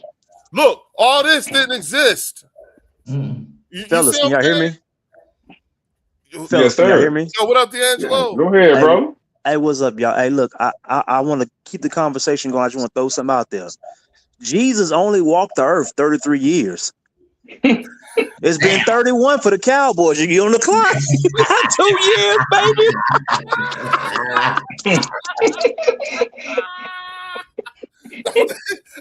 The Exorcist. Watch all the Jesus reference out now. See, I told y'all, D'Angelo, the one y'all want. It ain't Leo, it's him. You know what I'm saying? This the one. Yeah, that was good. He said, Jesus walked the earth. Damn. Wow. It's true. That's crazy. They knocking on it though, dog. I'm saying, bruh, come on. This is like once again, bruh. You know what I'm saying? D'Angelo, I've been telling these guys, like, look, our conversation is way more elevated than what a Cowboy fan, Commander fan, or Giant fan can handle. They honestly should not have the bet with the things that they got to worry about. They honestly shouldn't even have enough bandwidth to be able to speak so much about us, but they do. Like the only one I even think should be close is the Giants because they did go 2 with Eli, right? Yes, they are modern. They are modern era winners. They are modern era winners. In the division. But they talk the least amount of shit. They do. They don't really talk, man. I don't really hear too many Giants fans. Now I'm gonna say this, man, and I said it in the past. I know a lot of y'all believe in the Giants. I can't because every year the Giants are getting a top 5, top 10 pick, and they're the only team I see who get top 5 picks and get worse. They regress. So until the Giants actually show it to me, I can't believe in them. So I kind of got to put the Cowboys second in division by default. Because I can't believe in the Commanders. They just had a team full of 47-year-olds. Everybody back pop when they get up. So I can't believe in them. I don't. And the thing is, and fellas, hear me out. The reason why I can't pick the Giants to finish second, because them being bad makes no sense to me. The Giants are the best worst team in the NFL. There's plenty of talent on both sides of the ball. It makes zero sense. They're loaded with pass rushers, but rarely get sacks. But now they got great skill position, but can't score. You got to think about that. That's the biggest difference. I wouldn't be pumping my chest just for Scatterboo and Dart to do good this year, just out of nowhere. I just feel like if you look at all the ex-Eagle coaches, man, they're the best coaches in the league. You know what I'm saying? Like the Bills, before they just let go of what's his name, he was there for like what 14 years, something like that, like 10. Yeah, you talking about McDermott? Yeah. I liked him. You got Harbaugh, you got Reed, you got, you know what I'm saying? Most of the best teams got former Eagle coaches. So it's like they actually have coaching structure, you know, there now. I feel like with the talent that he has, can pull him. You got to think from last year, the Cowboys were second place and they won 7 games or something like that. And that's the thing, and that's what got me scratching my head because it doesn't make any sense to me. If the Cowboys only won 7 games, Giants, how bad are y'all? Like, what are we doing with this? This is insane. Like, it is insane to me how bad the Giants are. Because this is the thing you got to admit, man. The Giants typically draft well. They're not one of those teams that just be drafting Mozzie Smith. They didn't do that. So it makes zero sense to me how bad they've been. But last year, they had reason. Last year, the number 1 receiver was gone the whole year for the most part. Correct. Gone, you know, and then Dart was gone for an extended period of time, and then Scatterboo, So that's your 3 best offensive players gone. But here's the problem. Here's the problem. I can excuse Malik Neighbors because that's a knee injury. It happens. Scatterboo and Jackson Dart are running into people. Y'all, this is the NFL. You keep hitting your head against this brick wall, you're gonna get CTE, brother. That's the way football works now. Hey, bro. No, man. They don't get no pass. It ain't no passes here. Oh, A.J. Brown, he didn't play. Let's lose the game. No, bro. You go and you play or you win the game. I agree. I don't care about no injuries, bro. You still got to win. Like, this the NFL, man. Like, you got to go win, man. A.J. and Jalen Hurts, we ain't winning no 11 games last year. Hey, they might not win 11, but they're going to be competitive. The Giants were competitive, but man, like, hey, it's not our fault that they didn't have a backup quarterback. It's not our fault that Leo played quarterback for them against the Eagles last year. That has nothing to do with us. You know, like, hey, that's all. That first game last year where Scatterboo looked like Brandon Jacobs 2.0 against us. You know what I'm saying? Like, y'all, no matter how much Eagle fans want to not admit it, but they whooped our ass last year. And that was they did. Ass whooping. You know, I never seen, like, they got my respect off that one game, even though I knew we had to come back and handle our business, which we did. But, man, they put a little belt to ass when they're all healthy. And that was without Neighbors, too. Now, you imagine Neighbors, Mooney, Likely. You just added 3 studs to that, you know, offense. Yeah, but at the same time, I counter with, that's why you have to, when it comes to overall organization, every phase of that comes into play. Because what did they do with those wins against us? What you do with it? Listen, I am friends with Amani Toomer, okay? I'm friends with him. And I will tell you, of all my NFL friends, you know what I'm saying? Amani Toomer is the worst of them all. He is horrible, okay? And if someone, I always tell people this because he'll agree. If you were to be like, hey, yo, Amani Toomer, I met this dude named Leo and he said, fuck Amani Toomer. No, if you say, I met this dude Leo and he said all these nice things about you and everything like that, Amani will look at you and be like, huh? You Leo? Now, if you went up to him and said, yo, I met this dude named Leo and he said, fuck Amani Toomer, he'd be like, yeah, you met Leo. Because he does things. Amani, because he's a former Giant who won a Super Bowl, Amani knows how to say and do things that cut deep for me. You know what I'm saying? I'll give you an example. One day we were in the elevator, and sometimes when the times in between when we get to see one another, they're so far in between that when we see each other for a little while, we'll forget the Eagles-Giants thing. You see what I'm saying? Because we're more so like, what's up, dog? Man, how's the kids? How the babies? Da, da, da, da. We on that tip, right? Right. So one day we on that tip and everything, right? We get in the elevator, and Amani was like, yeah, and he tapped me, and as soon as I turned my head, I was like, what's up? As soon as I turned my head, he put his Super Bowl ring in my face, and he knew I would look, and I went off, and I told him, I was like, man, get that shit out my face, man. That shit don't work for me. You gotta forget, we swept y'all that year. We didn't help you. We didn't help you with that. It's not like you didn't. It's not like you had a career game against us that year. You motherfuckers, we swept, but we won both games. So don't put that shit don't work on me. And he looked and he fell out laughing because he was like, "You're right, I forgot. We did. You did." I was like, "Yeah." You know what I'm saying? People got hurt against us. Don't fuck with us like that. And that's how me and him are. So what I would say is that the familiarity and what it is that we go through with these teams, let's keep it all the way a buck. You know what I'm saying? And that's why I say I'm not like Cowboy fans, Giant fans, and Commander fans. I don't pretend like I don't know who these players are. Mm-hmm. I don't pretend like I don't know who Zach Ertz is. I don't pretend like I don't know who motherfucking Dexter Lawrence is.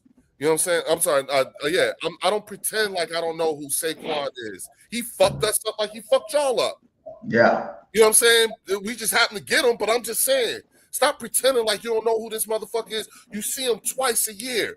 Jalen, you see him twice a year for the last 12 years. I mean, for the last 7 years, 6 years. And you mean to tell me after 6 years, that means you've seen him for 12 games. And you mean to tell me out of the 12 times, you still don't know what you got? Shut the fuck up. Right. Seen everything. You know what I'm saying? Don't pretend like I don't know who Dak is or who CD is.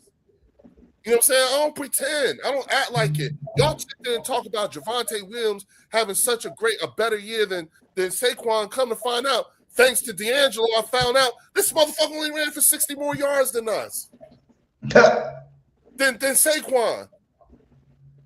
But y'all, the way y'all sell it. And I'm supposed to believe we shit because y'all said so? Yeah. Like he was Saquon that year. Like he still was sixth leading rusher last year. Saquon finished the season as the 10th leading rusher, and Javonte was number 9. Was 50 yards more rushing the whole season. Yeah. And it's hilarious, right? Because it's hilarious because Cowboy fans, Jerry Jones is such a salesman, he even got the fan base doing the shit. They got Stockholm syndrome. They trying to convince you that the Eagles aren't good. We're the only team in the NFL, I swear. Y'all can just quote me on this. We're the only team in the NFL. Everybody had a draft. We're the only team that regressed. If you let Cowboys fans tell it, we got worse. It don't matter what. We can literally go undefeated. Yeah, but I feel like y'all punter got hurt, man. Y'all taking a step back. I'd be like, what is wrong with y'all? What is wrong with you? There's something chemically wrong with you, man. Every player they get is compared to Hall of Famers. Every player we get suck. We don't know how they end up in Philly. Right. These guys are terrible. Tell them about Caleb Downs, dog. Downs is better than Eugene. Come on, man. He's better than what we just picked up. They think because they got Christian Parker, they think they getting a Quinyon Mitchell and a Cooper DeJean. Yo, D'Angelo, tell them. Please tell them. Listen, man. Like, and that's the thing, bro. And give me your background. Leo is really big on Leo in Philly 500 always big on Christian Parker. I'm a former college DB, man. Your defensive backs coach only teaches you technique. Yeah. He can't teach you how to grow on to be 6'1.5". He can't teach you how to be 211 pounds and be wiry. He can't teach you how to run a 4.33. He can't teach you how to be sticky. He can show you where your eyes are supposed to be, where your hands are supposed to be on a go route in the hip pocket. He can show you where your feet are supposed to be. They think that Christian Parker is, I don't even know, like he's Moses or Mount Sinai or some shit, man. This is insane. He can't turn mediocre players into all pros. If he could, Keely Ringo would be in line for a gold jacket. And Adoree Jackson would have been a guy with 12 interceptions last season. He doesn't have that ability, y'all, and you have to be realistic. But when you have these conversations with him, oh, man, y'all just arrogant. He is a DB coach, y'all. That's it. He never called plays. He didn't scout any talent for Howie. I don't know who's telling y'all this, but when Howie Roseman goes into the room on draft night, he ain't texting Christian Parker, y'all. They don't pay him for that. When Vic Fangio was putting the defense together for the week, he ain't on FaceTime with Christian Parker asking for his input. You're a DB coach. Coach the DBs. That's not how this works, y'all. Now listen, he's young. He's very intelligent. He's highly intelligent. He's very eloquent. That's fine. If you don't have any horses, you don't win the race. Facts. Quinyon Mitchell if Quinyon Mitchell's is the right side playing cornerback, you can eliminate the right side of the football field. If Cooper DeJean's in the slot, whatever he hit dies on contact. You have that. When Andrew McCouba is healthy, flying around like a heat-seeking missile, you can account for that. When we have C.J. Gardner-Johnson, you talk about we damn near the bad boy Pistons on the football field. We let you fucking have it out there. Who do the Cowboys have? A slow slot cornerback in Deron Bland with a bum knee. Siobhan Revelle, another guy with a bum knee. Caleb Downs, he's generational talent, but he don't have not one generational attribute. I have no idea how football works in Dallas. This is confusing the fuck out of me. Whenever you get a taste of greatness on your team, it kind of makes you go overboard, you know?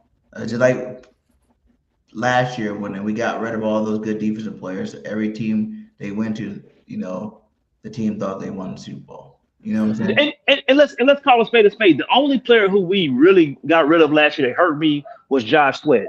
Because Milton was inevitable. Right. We seen it right on the wild, Milton. Listen, truth be told, Milton was only Milton because he was in Philadelphia. We drafted him in the third round out of Louisiana Tech, man. Again, this is Howie Roseman being Howie Roseman, understanding talent and seeing the depth and who he could have been after 3 or 4 years. No other team in the NFL could have let Milton Williams rotate in for 3-4 years that long. If you want to get paid in the NFL, unless you play for the Philadelphia Eagles, you got to come out there and perform after the second year. And we got a ring with him. Correct. We got a ring out of him. Correct. And it's the same way with Nolan Smith, right? Like me and Leo talked about this the other night. If Nolan Smith has a 8-sack season, a 10-sack season, you got to pay Nolan Smith top dollar. You can't fight it no more. You don't have a choice. And I look at it as that's a 3rd round comp pick. Thanks, Nolan. But see, Leo, here's the thing. You can't even let him walk out the door. You can't. If he got you 8 sacks, 8 to 10 sacks, because remember he had 4 sacks in the playoffs when we won the Super Bowl. Yep. It changed the whole complexity of our defense. So if Lightning McQueen can get you 8 to 10 sacks, you pay his fast driving ass and go about your business. Mm-hmm. And you probably can get him at a good number because he has an injury history. You can get him at a great number. He's put like this. He gonna probably come in $7 to $10 million less than what you're paying Gennard, guaranteed. Mm-hmm. And he's gonna be happy to stay because you gave him the 5th-year option. See, that's the thing I have to remember. So many people told us that Howie wasn't going to give Nolan Smith the 5th-year option. Well, you got it. So now show us some loyalty and come on, look out now. We showed you love on the 5th year. Could let you play. Didn't have to give it to you. Yep. And that's how the negotiation worked, bro. That's how it has to be. And people, I don't like Nolan Smith. But shit, nobody like you if you don't have no sacks. You had a whole season without 1 sack. Of course we don't like you. Go out there and get 8 sacks. Man, I always believed in Nolan Smith. I love that guy. That's my dog right here. Hey, listen. That's a pillar of the community, man. I support his charity. I stand for everything he stands for. Hey, that's just football, fellas. Mm-hmm. And truth be told, I don't apologize for Eagles fans being the way we are. We want to win. We spend our hard-earned money. Yep. What did I say? We root for you. Come on, man. They're gonna give you shit too. Come on, man. Sunday ticket only goes up every year. NFL Sunday ticket is outrageous. I pay for it every year. So guess what? When I sit down, I recline that seat back, sip of my favorite cocktail that the Lord has blessed me to get. You better go out there and win. And shit, if we don't win, we ain't laying down for nobody. I know that. Mm-hmm. Shit, we ain't finna have no 7-9-1 season. I can tell you that much. You can bet your last dollar on that. That ain't never gonna happen. While y'all talking, I was just looking up something, man, talking about how the Eagles organization is built. Devontae Smith had 1,008 yards receiving on a bad year. How many guys wish they could get 1,000 yards receiving? See, you're doing it again. You're saying you're it looks like you're showing off how well your team when it comes to the books, how well the books line up. Correct. And look at and this is the thing with Devontae. Remember, when Devontae not even coming off 1,000-yard season, the year prior to is when we decided to pay him. Because how we understand money has a market value, guys. It's the one thing that Jerry Jones hasn't put his finger on yet. Yep. If you trade a third-round pick for George Pickens, right, and he gets you 1,400 yards, once George Pickens broke that 800 to 900-yard threshold, you should have been breaking out the checkbook right then. Right. Because you could have got him for $25 or $27 million a season. But instead, you wait till all the dust settled for him to go all pro, to finish the season ranked second in receiving yards, and now you want to talk about I need to see it again. You're paying for the premium, jackass. Yeah. How he gets ahead of it way before anybody else. Get ahead. You got to get ahead of it, because what happens, the market's going to keep getting reset. Listen, man, I feel sorry for every person, any NFL team who has a receiver finna get paid after what Puka Nacua is going to do to the Rams. Yep. It's going to get disgusting. That's the reason why when y'all was having the discussion earlier with the Cooper DeJean and how much we pay him, listen to me, y'all. If we pay Cooper DeJean, we give him a 4 or 5 year extension, $25 million a year, everybody's gonna be like, man, that's $100 million. And then 3 years from now, safety / cornerbacks are going to be making $45 million a season. Yep. Cooper DeJean is a steal, because money has a market value to it. And a lot of people don't understand that. Jerry Jones, you're the owner / GM of the Cowboys. You got to understand that.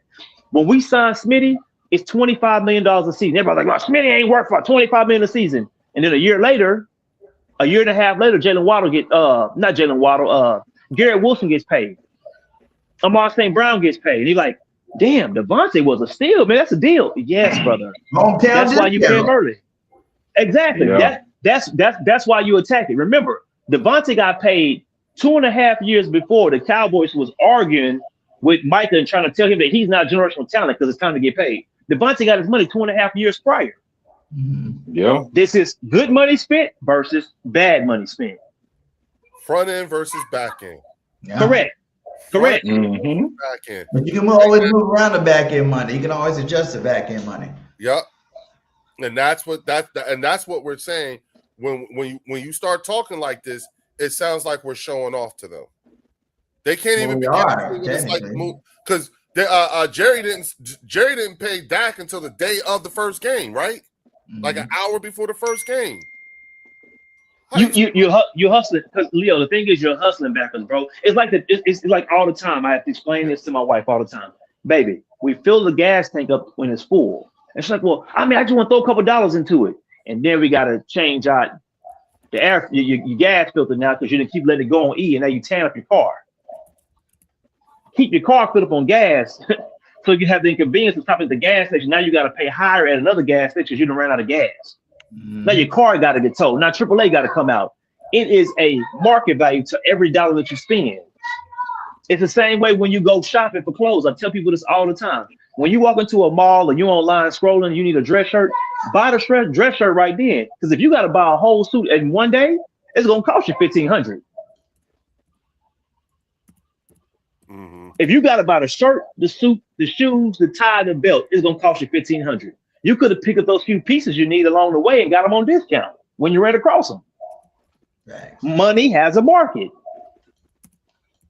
All facts. Okay, I'm sorry. I'm up here typing some stuff while D'Angelo's talking because Linda Kanye said, "What about that Deron Bland contract? Dumb." That might be the worst contract in football right now. People don't even get it. When they pay you like that, you can't be a slot receiver anymore. They gave you the $90 million, so now you got to play on the outside. The problem is you don't have the speed nor skill set to play on the outside. You never were fast. Coming off a knee injury, people in their mind, Cowboy Nation believes that when you come off a knee injury, you magically gonna rehab and get faster. This is in a world that it literally never happens. There's no such rehab. None. You can replace somebody's whole knee and they don't get faster. You can take Jahmyr Gibbs' knee and put it on my knee. I will never run as fast as Jahmyr Gibbs. I guarantee it. He's not wrong, though. That's facts. Shout out to Eagles. Drew is in the building. What up, Drew? Shout out to Hamid Abdulaziz, Shardy McFroggy, Logan Motorsports, the 803 Hitman, Tiffany Simpson. All y'all, thank you for coming in. Make sure y'all do us a favor, hit that like button. Y'all know that's our tip jar. And consider becoming channel members of the Bird section and also with Bird Gang 31. Thank you for having us on here. You know what I'm saying? We're going to be doing a number of things together, like some collabs, trying to get things going. To my regular channel members, I'm sorry.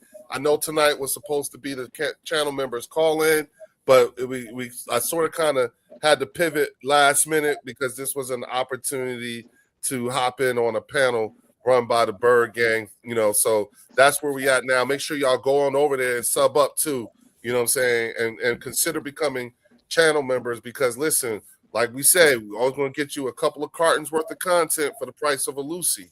So hook it up. Goosey, my guy. Huh? Yeah. Today's price isn't yesterday's price. Facts, man. That's facts. 803 up. Yup. That's facts. And that's the part that again, that's a supreme confidence we get to enjoy that they know nothing of. Nothing. Uncle Drew, what up, boss? You know what I'm saying? Think about it.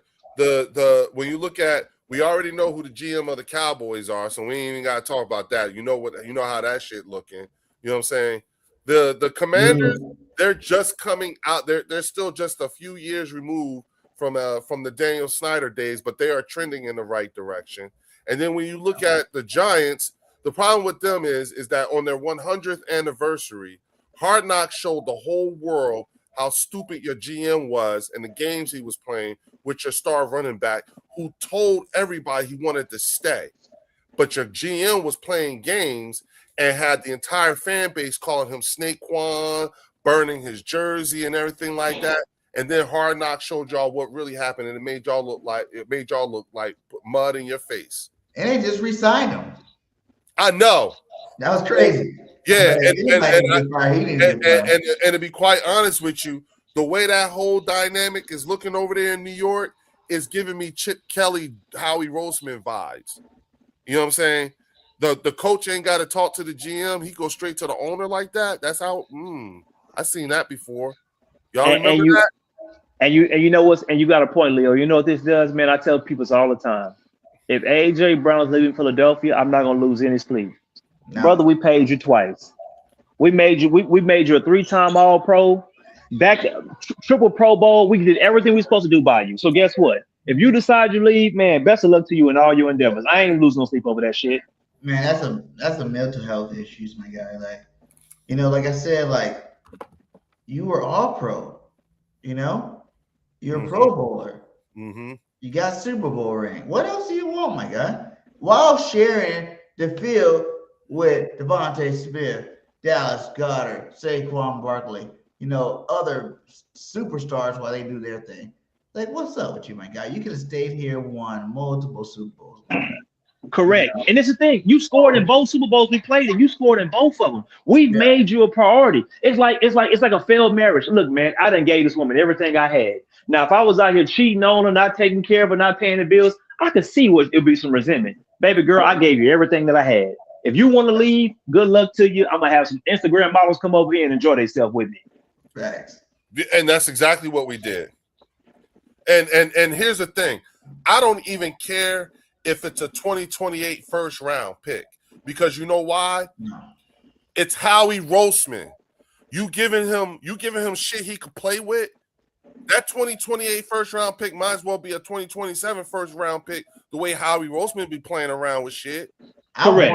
I want a 27. Like I do too, but I'm just saying. I just feel like he's too good. And taking that dead cap money, I know the money thing ain't really that big of an issue for the dead cap, but it is still dead cap. You know, if you want to take some dead cap money and you're gonna get a superstar on your team, then you need to give me a first round pick. If freaking Waddle can get a first round pick, then correct. And that's the funny thing, because people keep thinking that Jalen Waddle is so much younger than AJ Brown. They are a year apart. Yeah, they're like the same Jalen Waddle ain't had a 1,400-yard season his whole career ever. He ain't played a full season his whole career. What are we talking about here, man? And I'm not in the business of just giving them away for nothing. Like, I'm with a lot of other. I know some Eagle fans right now that's like, if you ain't gonna get a first round next year, if you're not gonna give us what we want, like, then let them sit the bench. Shit. But see, that's the thing. That's a hell of a worst case scenario, right? Mm-hmm. Yeah. And here's the thing. And he's already paid. Money's accounted for. And that's my thing with AJ, right? Because me personally, I'd rather AJ stay. But here's my thing. AJ, I know the reason why you really went out of Philadelphia. There's no more guaranteed money. So you're trying to strong arm Howard to get you another contract. You got to wait in line, brother. Yeah. Jalen Carter deserves his money. After Jalen Carter is Cooper DeJean. After Cooper DeJean is going to be Quinyon Mitchell. And then we have the wild card in this whole thing, because if Nolan Smith does what Nolan Smith has a capability of doing, we got to pay Lightning McQueen. This is how it works. Mm-hmm. We don't have a choice. I'm going to tell y'all what's going to be the hardest decision for us. We're going to probably end up having to bite the bullet and have to overpay Jalen Hunt, because we can't let him leave. The potential is too high with him. Yup. So AJ, if you were serious about your money, you gotta wait. You gotta wait, brother. And Moro Jomo's gone after this year. We're gonna lose him. That's just a casualty of being successful of defense. And he's a damn good player. That angle's good too, but I really do feel like there is a side of me that does feel like it's more for the stats. You know, like we always say, like, and I tell people this, like, and this is what I don't like about some Eagles fans too, where they're like, oh, if AJ wasn't with Devontae, AJ numbers would go up higher. You know what I'm saying? And they don't see the same thing with Devontae without AJ. They don't see his numbers going up higher. Like, they literally have the same stats every year together. You know, here's the thing. I think he wants to get that triple crown. He wants to be the most yards, most touchdowns, most receptions in a season. And I think now if he leaves, they both have opportunity. Real quick, BG, do you know Rob A, Philly fan? You see him in the chat? Let's see. Rob A, Philly fan. Where's he at? Because my thing is messed up. Go back to 9:54 p.m. That was his last thing. No, he just put one in there just now. Coyote. I mean, not Drew Subchamp. He said something. All right. The reason why I'm pointing out Rob A is because that's your other next guest. That's your other next guest. I guess that's my guy. Roundtable going on up in there. Bro, that's Rob A. That's my guy. That's my guy, Rob A. Listen, that's especially if you want to know what the bet and everything like that. That's your other next best guest. Okay, you know what I'm saying? Like you know what I'm saying? Can I send it to him if he's available? Yeah. Okay. And in fact, Rob A tag in for me. I gotta charge my damn phone anyway. So tag in for me, Rob A. Yeah. Hey, Rob A. Wait. How about this? We work on something next week because we about to hit that 2-hour mark. You know, I know I gotta go to work tomorrow for sure. No doubt.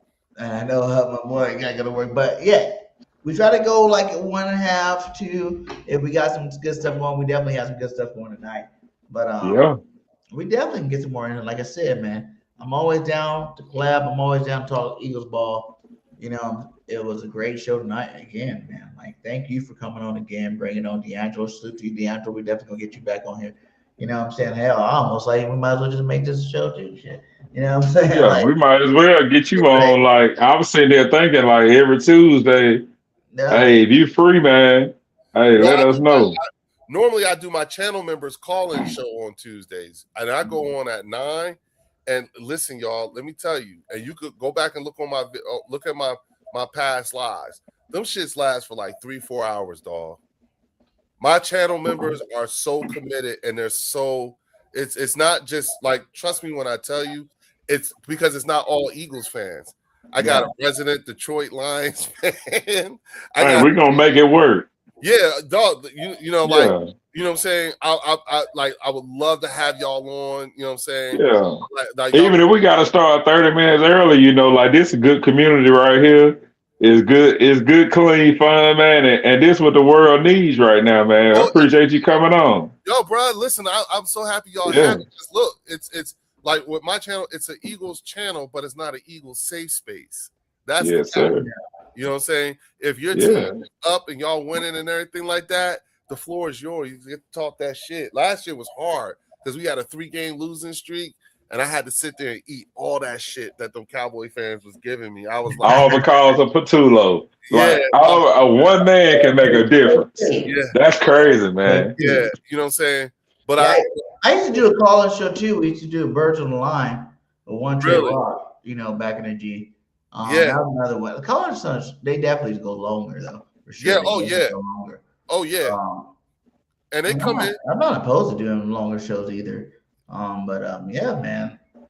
You know what I'm saying? Like my next one, I need to do something too for my channel membership. I got a couple of members. I don't really do nothing. Sorry for you guys that pay you guys money for the extra support. I love you guys still. I'm busy as hell, man. But guess what? It's about to open up, and I'm about to give y'all a lot more content, a lot of exclusive content coming up for you guys. So. Absolutely. You know what I'm saying? We're gonna start pushing the website too. You know, next time you get on Leo, you got to do the trivia. We got to get you on the Eagles trivia. Yeah, go in there and type in your browser BurgerGameNation.vip because you are a VIP super fan, and go check out Super Fans. I just launched it. You know what I'm saying? Refresh out the gates. So I guess everything you want. You know, from betting to freaking dating to freaking anything you can think of. Best cheesesteaks, best, you know, tailgate, live tailgates. Everything's on there, man. Check it out. BurgerGameNation.vip, man. Dropped it out. It's amazing, man. Put a lot into it. You know, it's still work in progress. We're definitely getting it going, man. Trivia night. You know, I just added a trivia group night, which I want to use too. So if you're in the Philly area, we're going to be doing some trivia at some of the hot spots in Philly this year too, where everybody can come on there and, you know, we can battle against each other, see what's up. You know, we got rap battles over there too. If you know how to rap, get on there and do a little rap thing too, my guy. So it got a little bit of everything on there. You know, I don't think there's anything you can think of as an Eagles fan that you would want on there that's not on there already. Let's just say that. So check it out, BurgerNations.vip and Philadelphia Eagles super fans. Oh, man. Well, fellas, I appreciate y'all for having me on. This was so sir. Looking forward to the next time we can all get together. You know what I'm saying? Shout out to all my channel members and my subscribers from the Bird section who came and showed love here. They showed love tonight. They was in a strong tonight for sure. Yeah. Hey, man. You know what I'm saying? This was our normal night of fellowship with each other. That's what I like to call it. You know what I'm saying? Well, thank you for blessing us with your fellowship. No, bro. Thank you for the donation. Like I said, I promise my people a carton's worth of content for the price of a Lucy. You know what I'm saying? And I think tonight, you know, with you guys and everything like that was a carton's worth of content. You know what I'm saying? For the price of Lucy. You know what I'm saying? So that's what it is. You know, and again, my peoples are very knowledgeable. You know what I'm saying? I see some of my old peoples over there, my guy. Y'all don't forget about BG, my guy. Yeah, absolutely. You know what I'm saying? That's why I'm glad because, you know, I got my channel hooked up onto this. You know what I'm saying? Yeah, I seen that. Yeah, for sure. Yeah. That's how I know you're rocking pretty hard there, my guy. Oh, bruh. You know what I'm saying? Like my folks, I love them, man. You know what I'm saying? And anytime I can expose these people to even more people or more knowledgeable people. You know what I'm saying? Because again, we got to know each other. Because here's the thing, I'm serious about that whole thing with WIP. I'm ready to go on the offense now because I'm so sick of this shit. So I'm gonna start. I'm gonna do like what Lord Brunson was saying. Like, you know what? We about to start try to get a job at WIP. Really? Go change the narrative so I can cuss these niggas out. Man, they don't want us. They don't want us because remember, we're the untraditional media now. Yeah. Content creators are not looked favorably on by the traditional media like a WIP. We're dangerous to them. That's the thing. We bypass all the bullshit and the talking heads on the media and everything like that. You know what I'm saying? And what makes us, the thing that makes us stand out is that I never have I seen so many media talking heads be so wrong about one person. Yeah. That's the part that, because, and they're so wrong that it's made Jalen Hurts voted the most hated man in the NFL. I think that's some shit. That's crazy. What did he do? To me, I think he's the best quarterback in the league. Exactly. But the most hated? Okay, he's not the best thrower of the football. If you think about it, though, Tom Brady was one of the most hated quarterbacks, too, and he won the most chips. So keep hating on my boy, Jalen Hurts. You know what I'm saying? Keep hating on him so he can keep being great. He can pull up some more of these rings out of his ass, and we can keep being the best team in football. So absolutely. I like it, too, to a certain extent, because he's better of an underdog. He's an underdog quarterback. You know what I'm saying? Like, he likes it that way. So, you know what I'm saying? Like, absolutely. Just keep on doing what you do. Keep hating on my boy, and he'll still be great. And we'll win some more chips. So, hey, man, much love to you, my guy. Yes, sir. Any last words for you guys? Give me your final words. Final words. Okay, like this. Okay, before we get out of here, everybody answer this. Okay, because I did see this. I wanted to say something about it. They said, if every team could clone one player on a team, name your player on the Eagles that you would clone for the upcoming season. If I could clone one player on a team on the upcoming season, who would I clone? Lane Johnson. Oh, that's a good one. I like that. Yeah. But then where would he play? Because Lane and Mailata be playing together. Mm-hmm. You're not taking Mailata out. No, if my choice was, for me, the choice was between Jordan or Lane. I would clone Lane. You know what I'm saying? I would clone Jordan. You have to play. So we're gonna make the clone of Lane play guard? No, he's gonna be the succession plan to the clone to the current one that's on his way out. Oh, okay. I get to reset the years I get with a Lane Johnson. Oh, you want a young, fresh Lane clone? Yeah. How many years? How many years we gonna have with Lane? This is year what? You got like 2 months left in him. Huh? No, I'm saying, but how many? What year is it for Lane this year? His 12th or something like that? Yeah, he's up there. Yeah, and elite play the whole time. The whole time. The best tackle in the game for sure. So if I can clone that, that means I would get the same elite play for another 12 years. Yeah, I'll take that. Give me that. Okay, now give me one clone, a player to play this year with that such clone being on the team. With the original still being on the team? Yeah.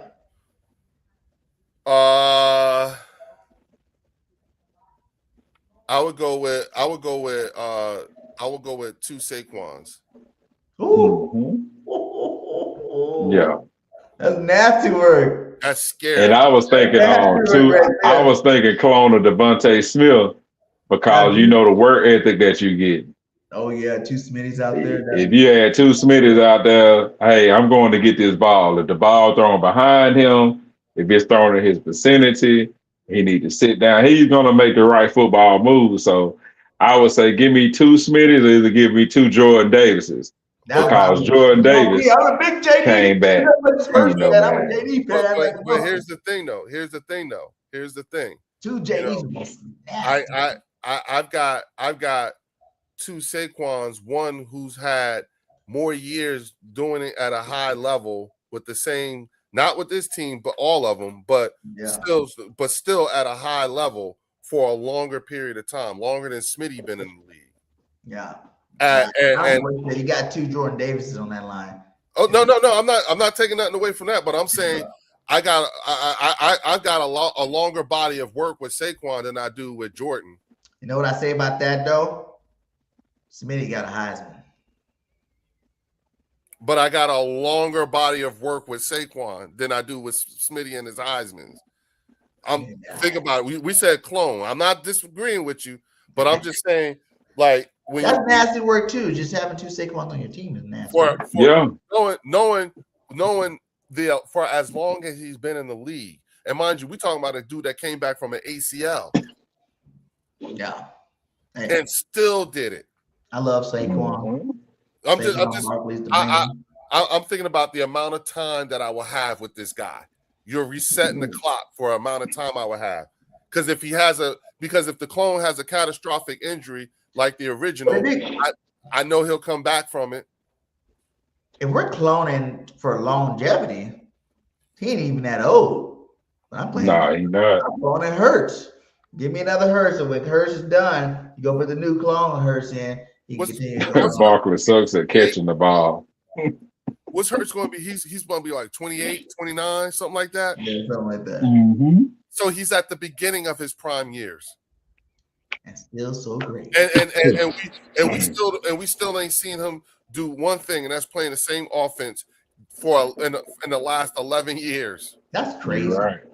Hey, if anybody keeping up with the NBA while we shutting down, the Thunder up 15, so you can come watch us and start watching the NBA these last 4 or 5 minutes. Who winning? Because the Thunder up by 15, they beating OKC with 10 minutes and 26 seconds left in the third quarter. It's about to get ugly. Man.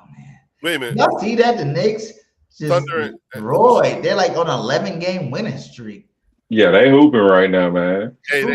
Right now they're hoping that Thunder San Antonio game series go for 7 games so that they can be wore out. If it goes 7, yeah, win champion. It can go 7 easy. Yeah, what's the score in terms of games won? Who's up? It's on 2-2 right now, and the Thunder just went up 18 from the last time I gave y'all an update. They up 18 now, 76-58. You know what I'm saying? New York is done, right? They're not playing. They're just waiting. They ain't got to play another game. So it could be a good thing to be rested up, but then it can be too much rest. Yeah, you're right. There's another one. But I think they wanted to see that. Like last year, it could have happened if my Pacers, you know what I'm saying, didn't go, whoop up on the Knicks. So, so I'm a Pacer fan. So, y'all Knicks ain't nothing. My boy Herbert Halliburton was out all year long. So y'all were rough on the NBA in the chat. Yeah, I'm sorry, man. Listen, I don't like. I keep it strictly Eagles football. I'm such a casual basketball fan that I don't, I'm so casual. I don't really speak on it, so I stay in my lane. I stay. I watch it all, but I figured I'd give a score update because I'm keeping up with it. Yeah, you got a basketball team, huh? You don't got a basketball team. I follow the Sixers because I live 35 minutes away from the stadium, but I'm not you gotta understand, man. I grew up, when I grew up watching, Bobby Jones and Maurice Cheeks and Julius Irving and you know what I'm saying, Charles Barkley and Moses Malone and all that stuff. I went into the spectrum as a kid. You know what I'm saying? So that's if I had to say I had a team, that would be the team. But I remember I'm 51, so I'm a Jordan kid. You know what I'm saying? So everything. I hated Jordan because I was where do you think the Bird Game 31 come from? Reggie Miller. Right. Jordan was in my Pacers way from winning championships. My God. Right, and those were my high school years. You see what I'm saying? So for me, everything was Jordan. You know what I'm saying? Magic. Jordan, Magic. Either you like Jordan or you like Magic or Bird. I mean, that was like really all we had. Yeah, the black Converses versus the yellow. You know what I'm saying? Yeah. And I have a 19-year-old, right? And he and I we used to have the LeBron Jordan argument all the time. And one day I just said to him, I was like, listen, when you're talking to me about Jordan, you got to answer me this. Which Jordan are you talking about? Are you talking Jordan with the wings or Jumpman Jordan? Because there's two different Jordans. You know what I'm saying? The youngest Jordan was the assassin, the killer, the one that, that shitted on everybody. You know what I'm saying? The Jumpman Jordan was the same thing, but he wasn't, he developed that outside shot, you know what I'm saying? And had the more all-around game, you know what I'm saying? They're like he's 2 Hall of Famers in one body. You know what I'm saying? You just got to figure out which area you're talking about. I just don't think there's an argument. LeBron I never really liked LeBron like that.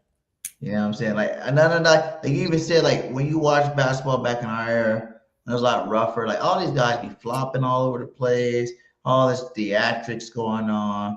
You know what I'm saying? Like none of these cats are the best. Michael Jordan, like when like, people like Kobe, I put Kobe before LeBron. yeah, I have to tell my son, you got to understand, Kobe was imitating Jumpman Jordan. Kobe wasn't playing like Kobe never played like wings Jordan. Yeah, you know what I'm saying. The wings Jordan I've never seen anybody like that. The closest I can think of who kind of reminds me of that is Anthony Edwards. You know what I'm saying? He's the closest one to like that random that reckless abandonment type of thing. You know what I'm saying? But no one's ever really been able to put it all together like he did. You know what I'm saying? When you're like MVP, Defensive Player of the Year, all everything, all in the same year, championship. Like no one's doing that. I remember seeing that picture. Like 4 times. It had Jordan all his accolades. It had LeBron his accolades, and it had Kobe. Like the stack of accolades were just not even comparable. Jordan's like it's like saying like who's the best receiver of all time? It's like Jerry Rice. Come on, like I don't even have to argue that with nobody. Like yes, there's Randy Moss. Yes, there's Calvin Johnson. They were great, but Jerry Rice is the best receiver of all time. You know what I'm saying? Like Barry Sanders to me, best running back. When someone said to Jerry, "Hey, so and so about to break your record," you're like, "That's cool. What's one?" When you got like 70 of them. Yeah, take one. Good for you. You got one. Yeah, you got 70. I got 70 of them. What okay, it's like easy money. Yeah, they are 20 now. Yep, by 20. Damn. Well, all right, guys. Like I said, hit that like, hit that subscribe, hit that follow all platform. Birds section, Bird Game 31, Birds fan 81 in the building. And we'll be back next Tuesday, guys. It was a great show tonight. And like I always say at the end of my videos, fly Eagles fly, baby. Oh, go Bird. We out. That's my thing, dog. You like that, don't you?